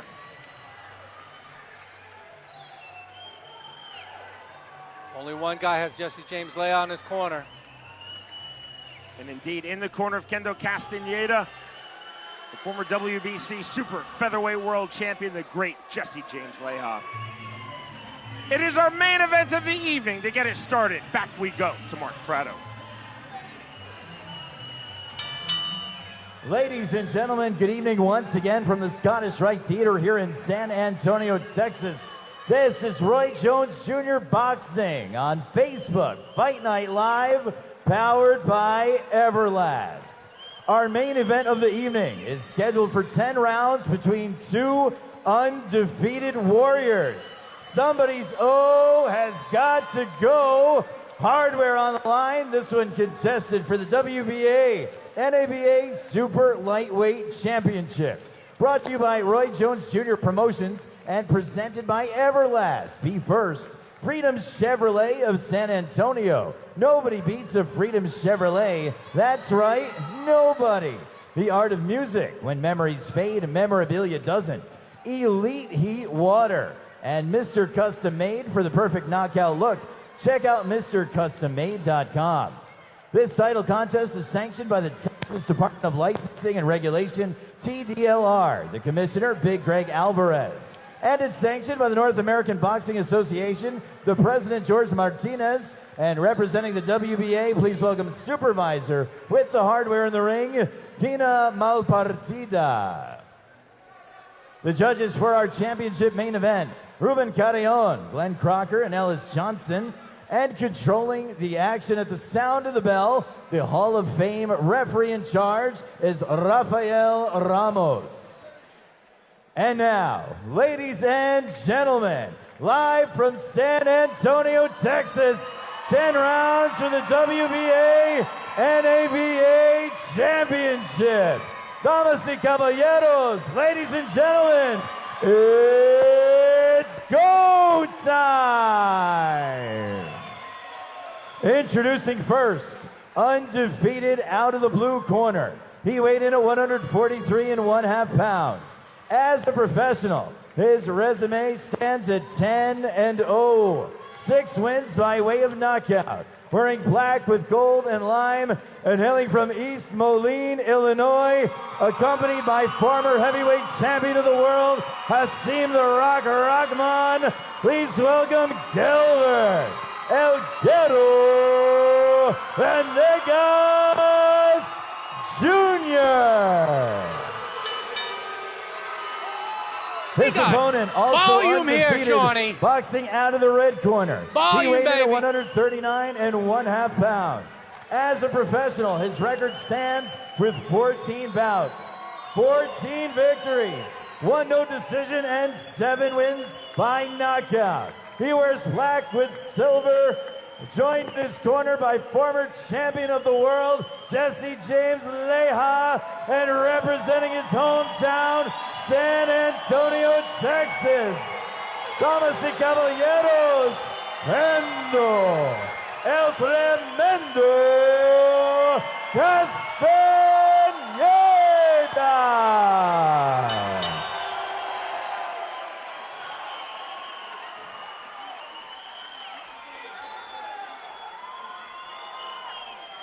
Sean Wheelock, permit me very quickly on Facebook right now. We're doing a glove giveaway.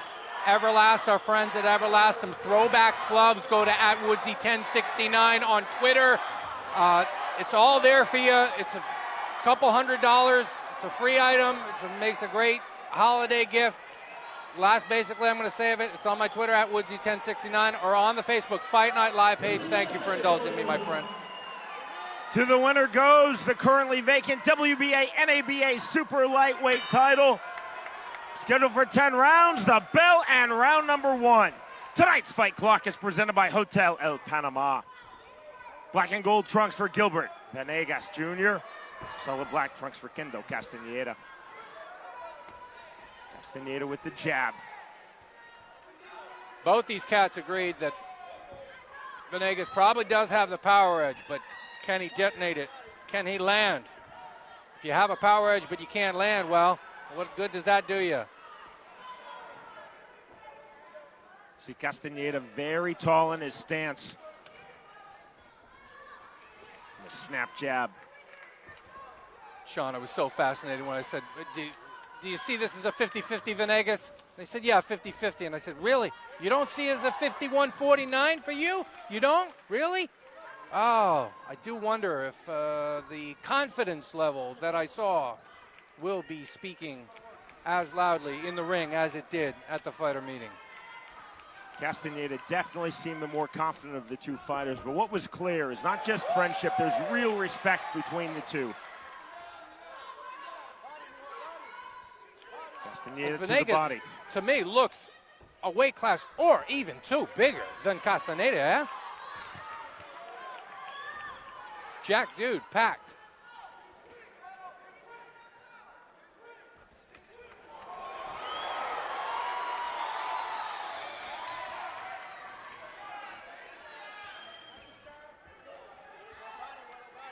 Folks, if you joined us late, you can go back and, you can watch these in any day, okay? We talked to Hasim Rahman, the former heavyweight champion of the world from 2001, win over Lennox Lewis, and a bunch of other really good 50-50 fights. You can join us at any time.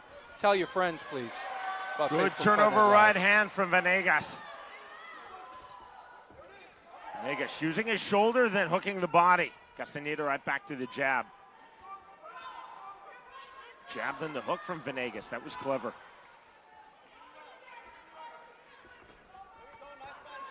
Counter right hand from Venegas.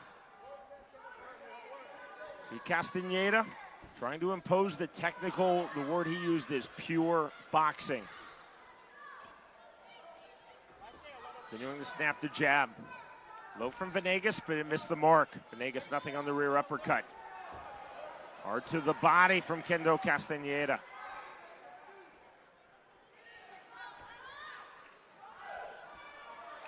Very methodical first round for both men. And the chant of Kendo from this San Antonio crowd. Castaneda here in his home city. Final seconds, a punch, the smile from Venegas as he took the left hand, and we are headed to round two. Yeah, both those boys said, hey, I remember you. I've seen you before. We've done some rounds together before, haven't we? I know you, you know me. I know what your strengths and weaknesses are. Castaneda did a good round, but guess what? So did Venegas. You see, going low, going high, looking to land that counter right hand. Both started pretty strong and pretty quick in round one, as if they've been accustomed to each other. There didn't have to be a feeling out round Sean Wheelock. These guys know each other. The peppy jab from Castaneda. And you know he wants to give the people who have assembled here a little bit of a show, so there's maybe going to be a little bit of trading every now and again. But he's the smart boxer. He doesn't want to get into that. From those previous sparring sessions, Venegas really gave credit to Castaneda for his movement, his elusiveness. Castaneda gave credit to Venegas for his punching power. Round number two of this title fight. See hands high and tight. Note the shoulder position of Venegas. Castaneda much looser. Throws the 1-2, doesn't fully get through. That's a tough striking guard to penetrate from Venegas. I like his guard. I like his defensive guard. Castaneda trying to penetrate it from range. Straight punches, misses with the right. Venegas to the body.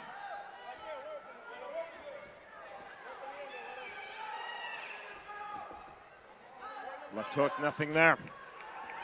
Something on that jab from Venegas.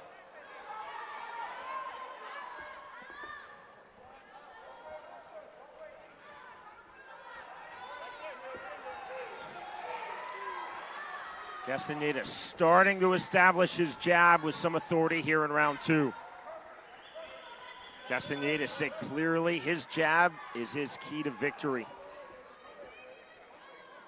Venegas is the burlier man, but you see, not muscle bound. You see a nice fluidity there in a 3-4 punch combination. Good right hand from Venegas. And the right cross. Nice fluidity.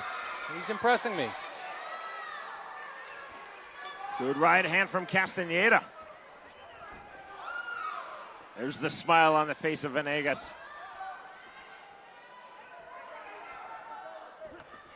Venegas uses his shoulder very well on the inside. Venegas to the body. Bolo punch from Venegas. Venegas that time using his forearm to create distance. See Castaneda working to the inside, staying long. Everything off of the one for Kendo Castaneda. Venegas very compact, doing nice work there. He got tagged to the body, but very dialed in tonight. I'm liking this style match a lot. 35 seconds remaining, round number 2.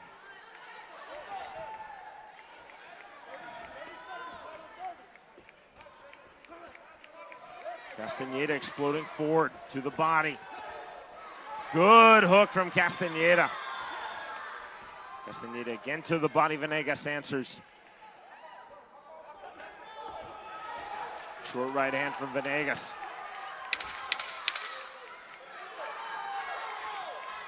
Closing stages, round number 2. Gilbert Venegas Jr. versus Kendo Castaneda. There is the bell. Roy Jones Jr. Boxing on Facebook Fight Night Live is presented by The Art of Music. When memories fade, memorabilia doesn't. Freedom Chevrolet of San Antonio. Nobody beats a Freedom Chevrolet. That's right, nobody. LaHood Law Firm. Generations of legal experience. Let LaHood fight for you.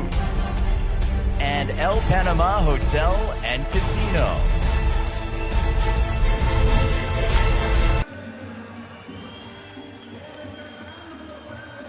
Outstanding atmosphere, really intelligent boxing crowd here at the Scottish Rite Theater in San Antonio, Texas. And again, so pleased that you're with us for Roy Jones Jr. Boxing on Fight Night Live, watching across the United States, Canada, and around the world.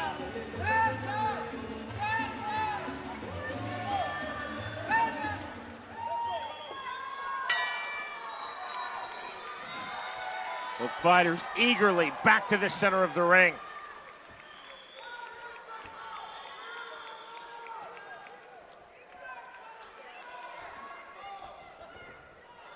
Castaneda doubling up his jab. See a hand speed edge and slight volume edge in Castaneda. Has to be aware every second of every round. The power of Venegas.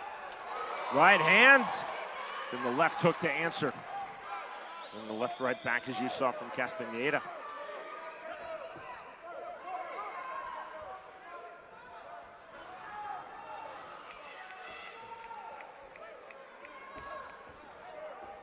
Snap jab.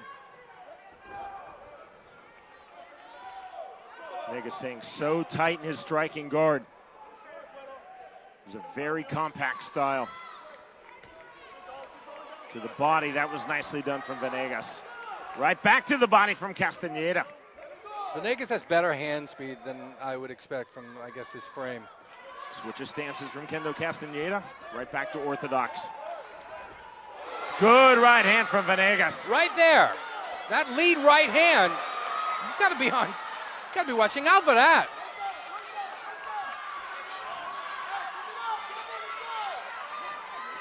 Feinted to the body, left hook to the head from Castaneda. Things heating up in round 3. Overhand right, looping right from Castaneda.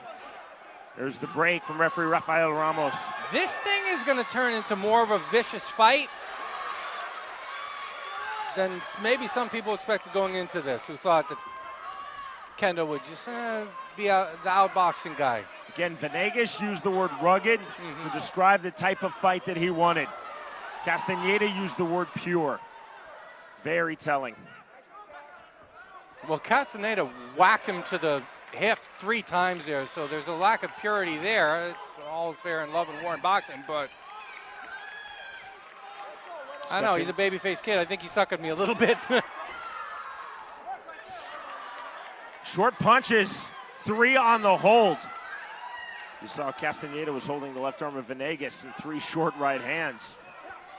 Good left hook again from Castaneda. Right there, what you're seeing, that is the preferred range of Kendo Castaneda. Enough to stay long, but with power.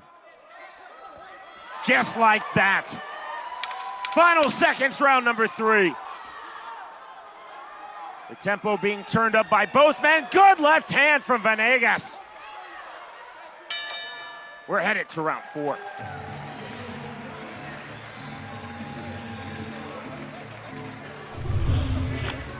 This main event is basically living up to the billing. 50-50 or 51-49, and that can vary from round to round. Action from previous round. Quick hands of Castaneda, getting in, getting off, and getting out. Venegas looking to exert the power edge. See the tight guard, and then kind of quick hands, quicker than you might expect. Little hook there. A combined 24 victories and 13 knockouts between these two fighters. 10 wins, 6 by way of knockout for Gilbert Venegas Jr. entering this main event tonight. 14 victories, 7 by way of knockout for Castaneda entering tonight. Round 4. And again, both fighters very eager to take center ring.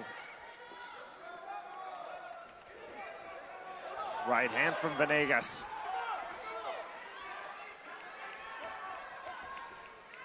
Flick right hand, that was clever from Castaneda. Third time he's thrown that in this fight.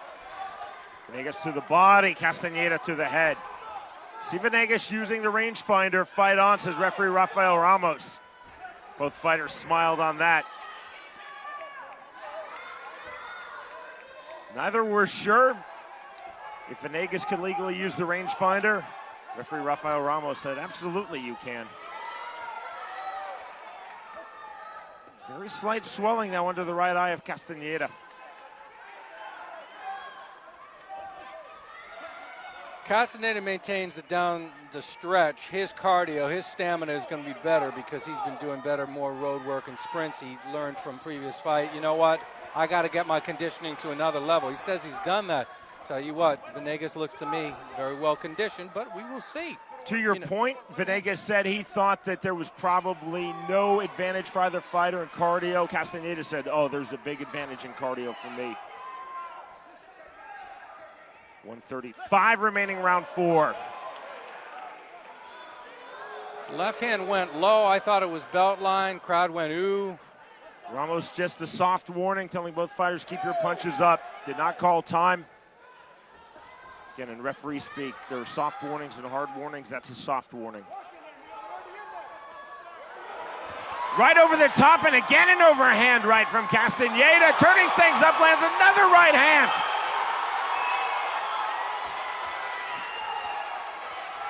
Left hook from Castaneda. One of his better sequences of the fight. Venegas claiming that was behind the head.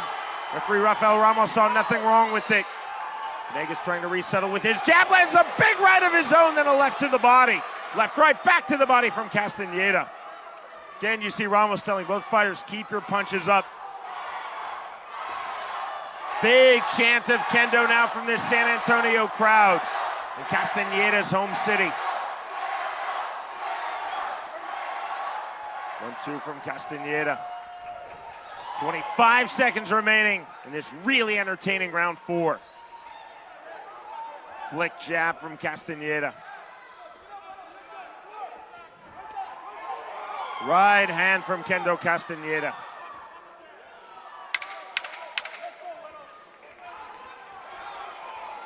Both fighters continue to throw big. Venegas throwing a big 1-2, just missing with the hook. Both fighters touch gloves at the end of round 4. Fight Night Live on Facebook is powered by Everlast. Be first. Elite Heat Water. The best fighters, trainers, and announcers just drink the water. Eat Clean Pro. If you're a pro in training or just want to eat like a world champion, check out Eat Clean Pro and use the promo code Fight Night. Mr. Custom Made. For the perfect knockout look, check out MrCustomMade.com. Ball Wash reminds you to keep the funk off your junk. Use the promo code Fight Night for 20% off at ballwash.com.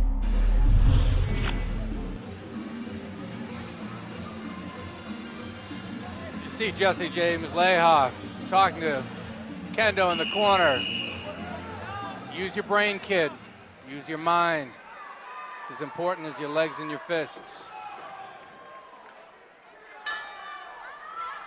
Scheduled for 10, round number 5.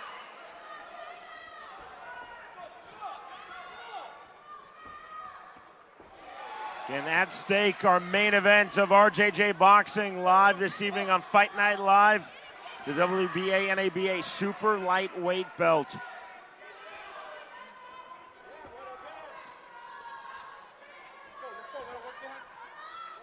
Right cross from Castaneda, didn't put the jab in front of it.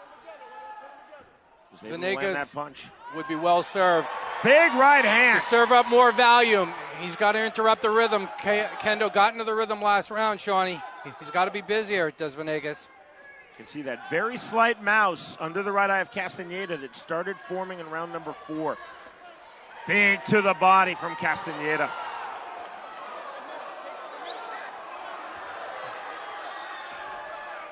Rafael Ramos again telling both fighters, third time he's done so, keep your punches up. It's not where the trunks are. Legally is from the middle of the belly button upwards. Referees always have to tell fighters that. It doesn't matter where you park your trunks. And also, who wants to measure the middle of the belly button? Damn, the middle of the belly button. Yeah, you got to be very fine. 90 seconds, round number 5, and across the halfway line of this fight.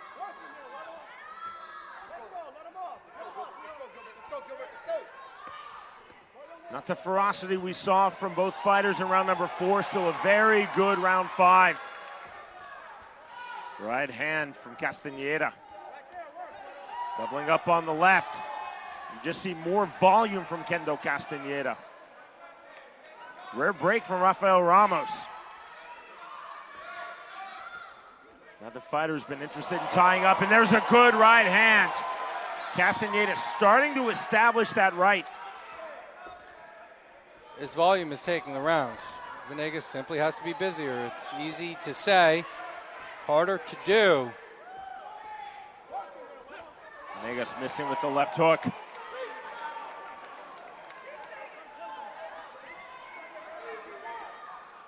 Now 30 seconds remaining, round 5.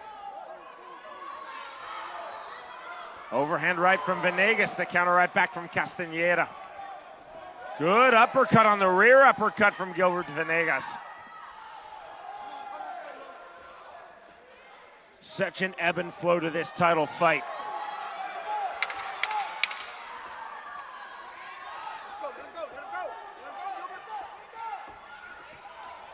Big left hand from Castaneda. Now playing to the crowd. To round 6 we go. Another Castaneda round on my unofficial card. Replay action from a sweet round 5. Kendo Tremendo. Again, we've seen it before in the ring tonight. People having fun, do good work. He's in a flow. He's in the moment, as the Buddhists would say.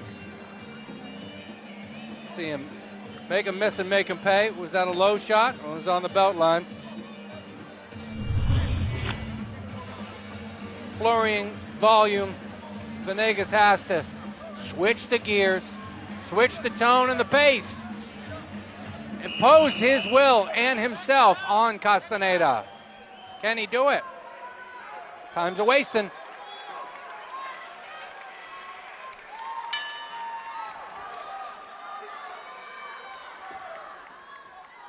Castaneda right back to the jab. And to the body. Changing levels immediately here in round 6. To the body goes Venegas.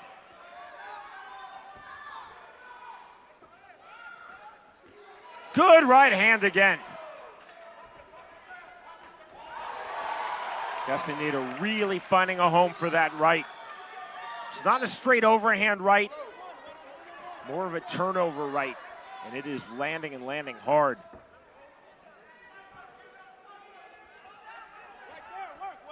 Yeah, Kendo's power is not A grade, but it's sharp enough to bother you. Buzz you just slightly. There you go. Again, there's that right hand. See the angle? It's a downward angle. And a big right hand right back from Venegas that snapped the head of Castaneda.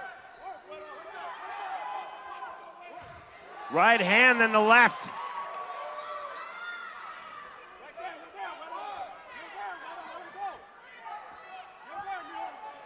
Left hook from Kendo Castaneda. Left jab answer back from Venegas.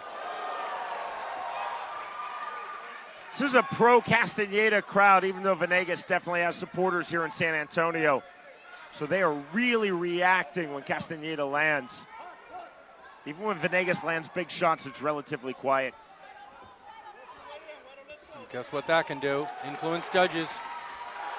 Big shots on the inside from Castaneda.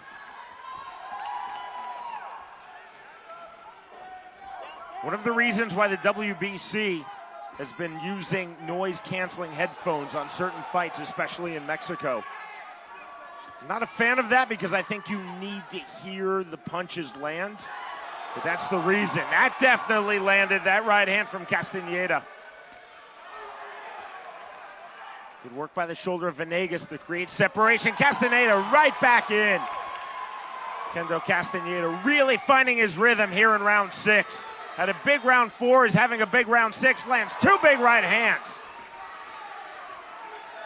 Sean, you nailed it, and Castaneda is nailing it in this round. A great 4, a decent 5, and a great 6 for this kid. Oh, he's dialed in. Tight striking guard from Castaneda. To the body, back to the head.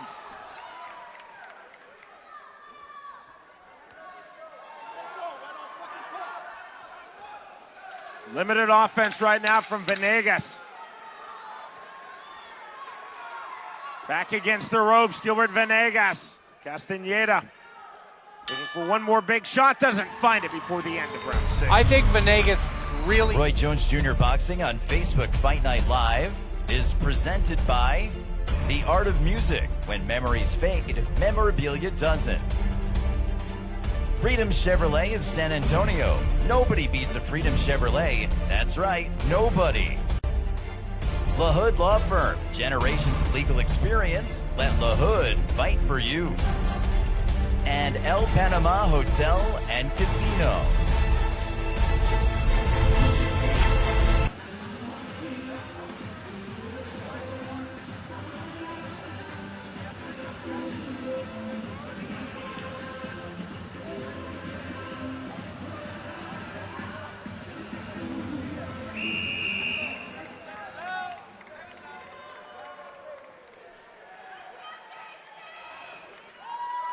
Sean, is this a crucial round for you? Do you feel like Venegas really has to turn the tide and do something, or does he risk just getting eaten up and further demoralized and maybe even stopped? Round 7 of 10, I don't think we're at the crucial stage yet for Right. Venegas, but he definitely has to stem the flow in the direction of Kendo Castaneda back in his favor. And keep in mind, you referenced this at the beginning of the fight, Castaneda, who likes to predict his round finishes, said that he would stop Venegas in 7, and here we are to round 7, 30 seconds into this round. He was ramping up 4, 5 in hardcore 6, so he wasn't lying. Good jab from Castaneda. Big swing, counter right hand. And he didn't even fear that right counter coming, so I think he's tasted the Castaneda power, and he's like, you know what, I can handle it, I can deal with it. Maybe he's going to open up even more.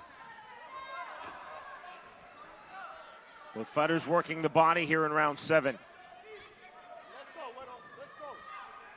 Right there, you're there, Neil. Work.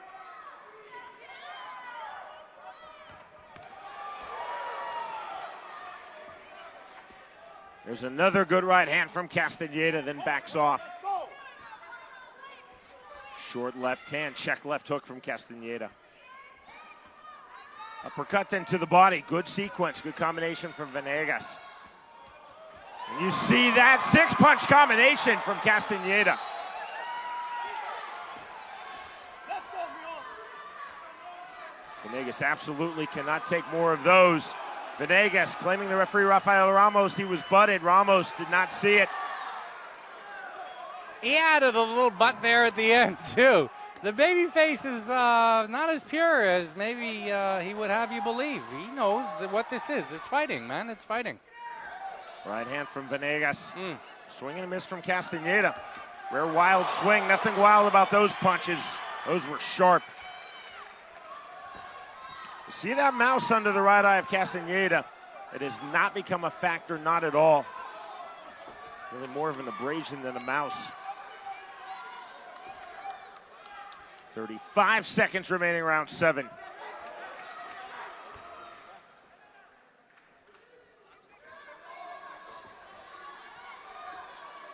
Castaneda definitely putting things his way, but nothing settled yet.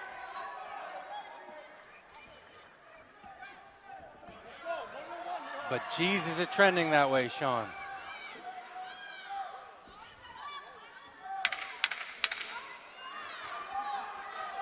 At stake, the WBA NABA Super Lightweight title. We are scheduled for 10 rounds, and we're now through 7. Replay action. So, wasn't able to stop Venegas as predicted, but he's piling up rounds.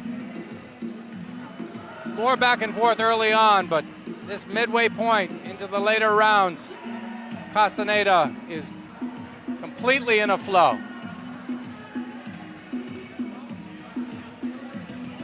A 6-punch combination in that round had 3/4 of the Scottish Rite fans in attendance appreciating the hell out of it. Yeah, stamina is on point. Ample energy left. Maximum of 9 minutes now remains in this, our main event of the evening, RJJ Boxing on Fight Night Live. Here is round 8.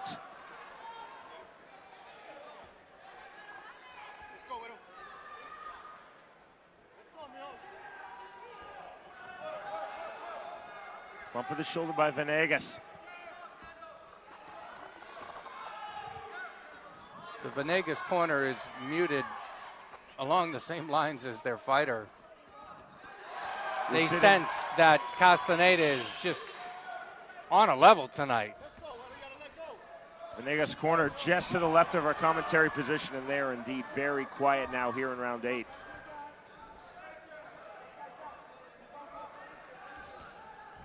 Again, go back to what Venegas told us yesterday in our fighter meeting.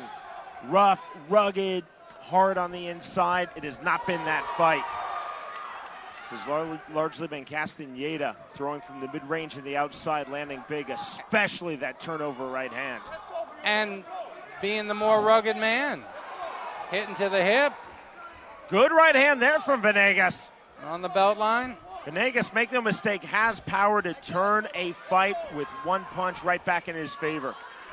1:45 to go, round 8.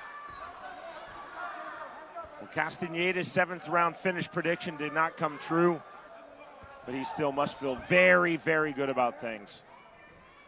The thing about predicting your finishes, if you nail it, people remember it forever, and if you don't nail it, which you're probably not going to, everybody forgets it.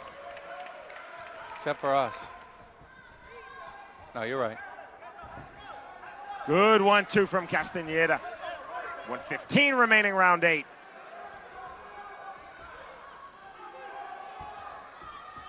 Rare interjection there from referee Rafael Ramos.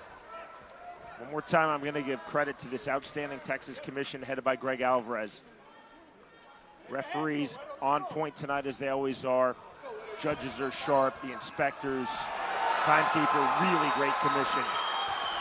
This is turning into a really great performance from Kendo Castaneda.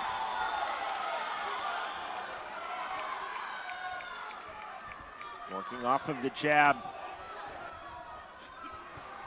Big shots again.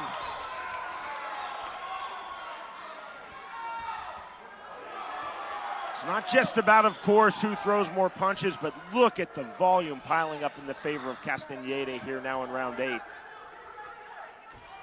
Vegas trying to use the left as a measuring stick. With nothing behind it with the right. Snap jab. Slight swelling outside of the right eye on Castaneda. Really, how could there not be swelling on the face of Venegas at this point as we are headed to round 9? Fight Night Live on Facebook is powered by Everlast. Beef first. Elite Heat Water. The best fighters, trainers, and announcers just drink the water.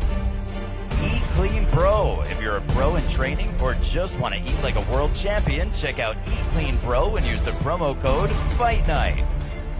Mr. Custom Made. For the perfect knockout look, check out MrCustomMade.com. Ball Wash reminds you to keep the funk off your junk. Use the promo code Fight Night for 20% off at ballwash.com.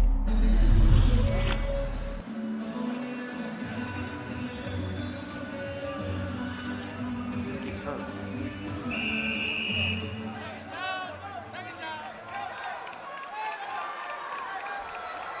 Very long discussion in the corner of Gilbert Venegas, but he is out for round number 9.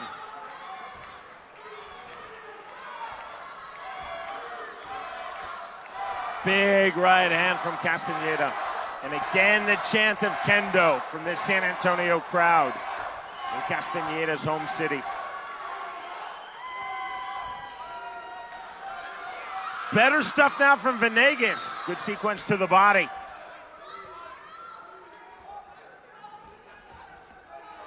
Big left hand that froze Venegas momentarily.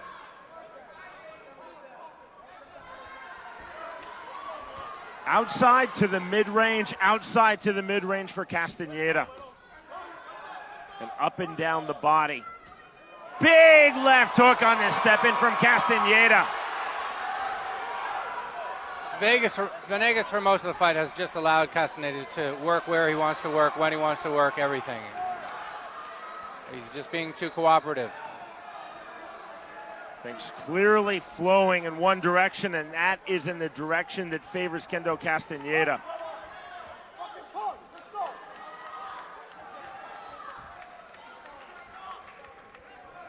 An expletive from the corner of Venegas. Slight frustration, more than slight. Understandable. Quick break from Rafael Ramos, right back to it. Right back to the jab for Venegas. Tasting that from Castaneda. You see that swelling now around the outside of the right eye of Venegas. Big left hand. Castaneda to the body. 1:10 remaining, round number 9. See those big punches again, taking Gilbert Venegas off of his striking line.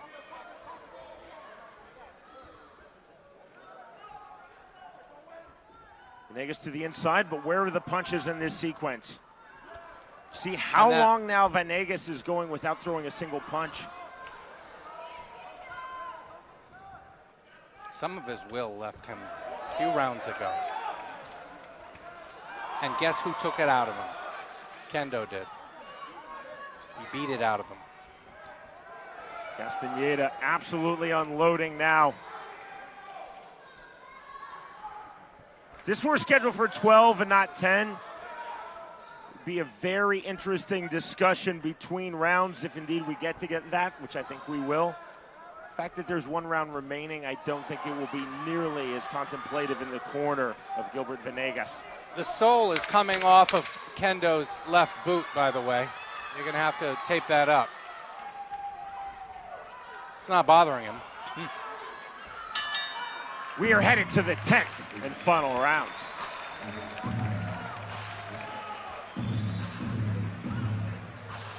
He's just playing it out, Sean. He's just playing it out. One more round. Just want to finish up. It's not his night. Replay action, much of the same. 4, 5, 6, 7, 8, 9. Miracle would have us having a different 10 because Venegas just hasn't been in it for a while now. Plainly and simply.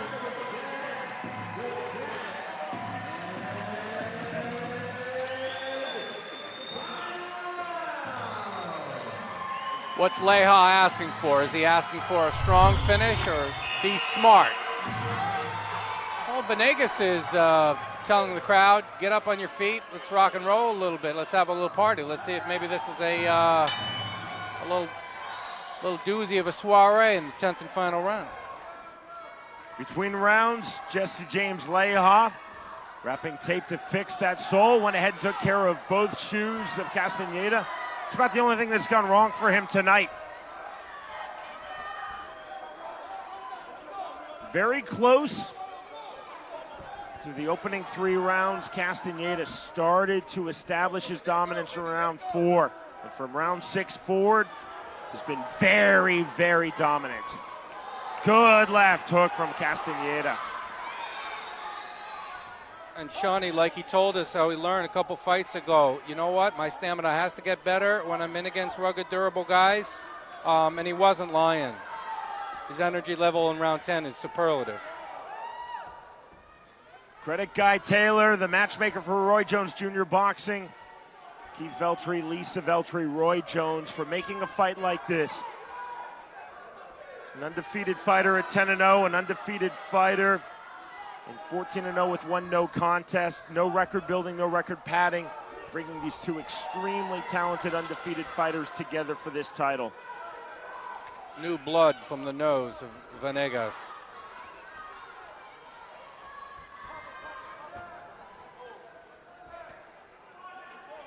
Venegas to the body. There's that big jab and doubling up is Castaneda. Domination in the last 2/3 of this fight. Can you see the work from the mid-range? The outside to the mid-range for Castaneda.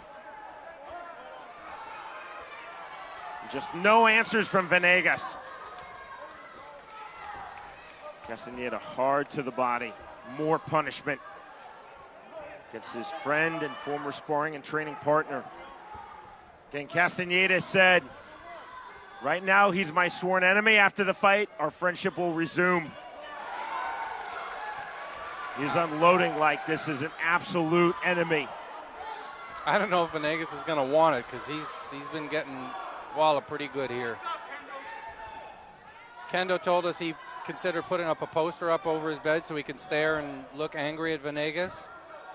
I don't know. He did it virtually because he's been owning the kid. He's been just owning him. Down the stretch we go. Kendo Castaneda. This title seemingly his. Again, at stake the WBA NABA Super Lightweight Championship. Currently vacant. This has been a really strong performance from Castaneda. Hard determination from Venegas, but this seems to be Castaneda's night.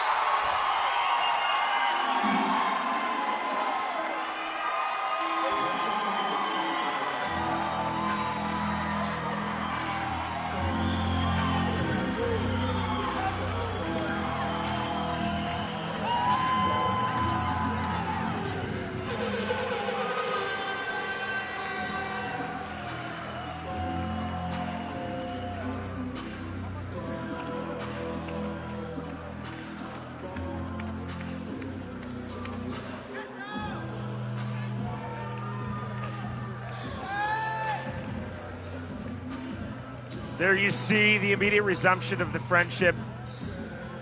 No real animosity between these two. A lot of respect. That was a classy moment from both men. And that was a classy performance throughout from Kendo Castaneda. No animosity, but violence on display, structured violence. Very contained outing from Kendo Castaneda. Fluid combinations. Last 2/3 of the way, Venegas had 0 answers. Wasn't able to muster the energy or the switch in strategy. Cards are being tallied up, and I know what's going to happen, but we'll wait for the official.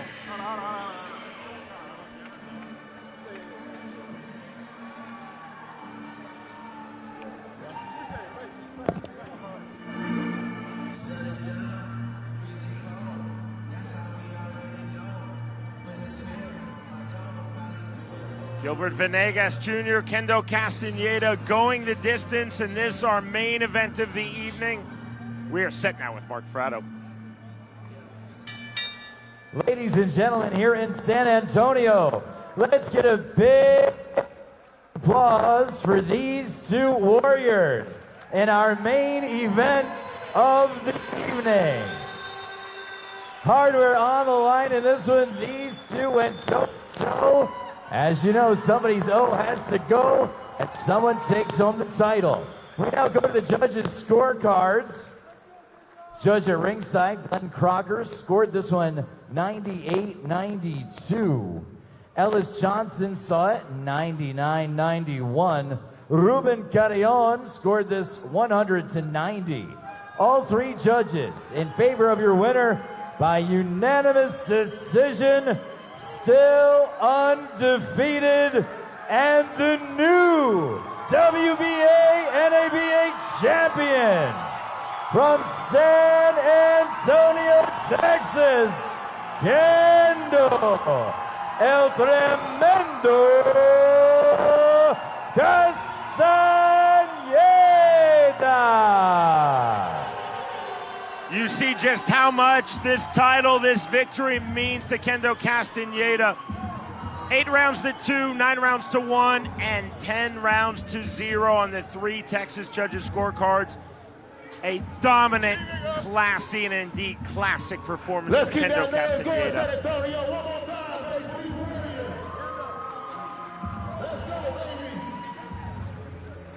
Michael Woods is in the ring with the new champion.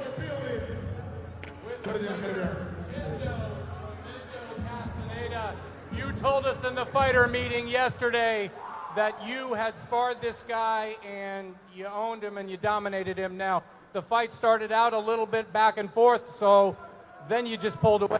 How did you do it? I just stayed composed, stayed off that jab. You know, jab is the key in boxing. You can't forget the jab. Jab will win you fights, and it will mean my fight tonight. I stick to the jab, stick to the game plan. I'm staying composed, staying boxed, stay smart on the outside, and I put it off.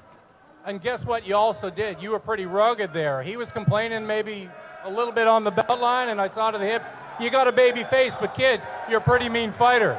Yeah, I mean, the belt line is fair, and I was hitting the belt line. I spar all the time. I stay in the gym 6 days a week. I never take time off, so I know what a low blow is, and I wasn't hitting low. I was right on the belt line every time. But hey, I mean, I can't blame him. My body shots hurt, you know? Yeah, you are not a A-plus grade puncher, but you hit hard enough to sting the guy. It felt like maybe he got a little bit demoralized, maybe round 4, 5, 6, or 7. Were you feeling that? No, not at all. I actually started getting my second win in the... No, he was demoralized. Oh, yeah, I was seeing that. I could tell from his body language that, you know, he was fatiguing out. He wasn't coming in as much. He'd come in and just throw me the shoulders. I was like, yeah, he's tired. But I got a lot of work on when they're feeling like that. I got a lot to capitalize on. But, hey, got to give it up for Team Venegas, man. He came out. A lot of people fear me out there in the world. Venegas came out and fought me 10 tough rounds. You got to give it up for Gilbert, man. He is a tough competitor, and he is coming for a lot of fighters out there. I give him much respect. I got much love for the guy. He's a family guy, and I got much love for him. I want to thank Team Venegas all day, all the way. Kendo Castaneda, looking forward to 2019. What's the plan, man? The plan is to take on the bigger names to come up. You know, I'm the champion now, NABA, BA, so let's go, you know. And I want to thank all of San Antonio, Texas. I love you so much. You guys raised me to be a champion, and here we are, celebrating the path to glory together. I love you, San Antonio. Great stuff. Kendo Tremendo, thanks for your work. It was a great outing, and I want to see more of you. Thank you so much, Michael Woods. It's a pleasure, brother. Pleasure working with you guys. I want to thank Roy Jones Jr. Boxing. I want to thank my team, James Leja, Jesse James, my trainer, Coach Joe, Nate Canales, Johnny Leja, my mom, my beautiful mom, Imelda Mendez, my girlfriend, Ruby, and most importantly, my grandfather right here in the stands, baby. I love you, abuelito. Es para ti, abuelito. Campeonato, papi. A los timos, campeón. Pura sangre Méndez Castañeda, papi. Aquí estamos. Okay, please have Facebook Fight Night Live come back to San Antonio. I love this kid. Back to Sean Wheelock. He is the new WBA NABA Super Lightweight Champion and the victor in our main event of the evening. The winner, by way of unanimous decision, Kendo Castaneda defeats Gilbert Venegas Jr. For my broadcast partner, Michael Woods, ring announcer Mark Frado, and our entire production crew, I'm Sean Wheelock. from the Scottish Rite Theater in San Antonio, Texas, thanks for watching Roy Jones Jr. Boxing on Fight Night Live.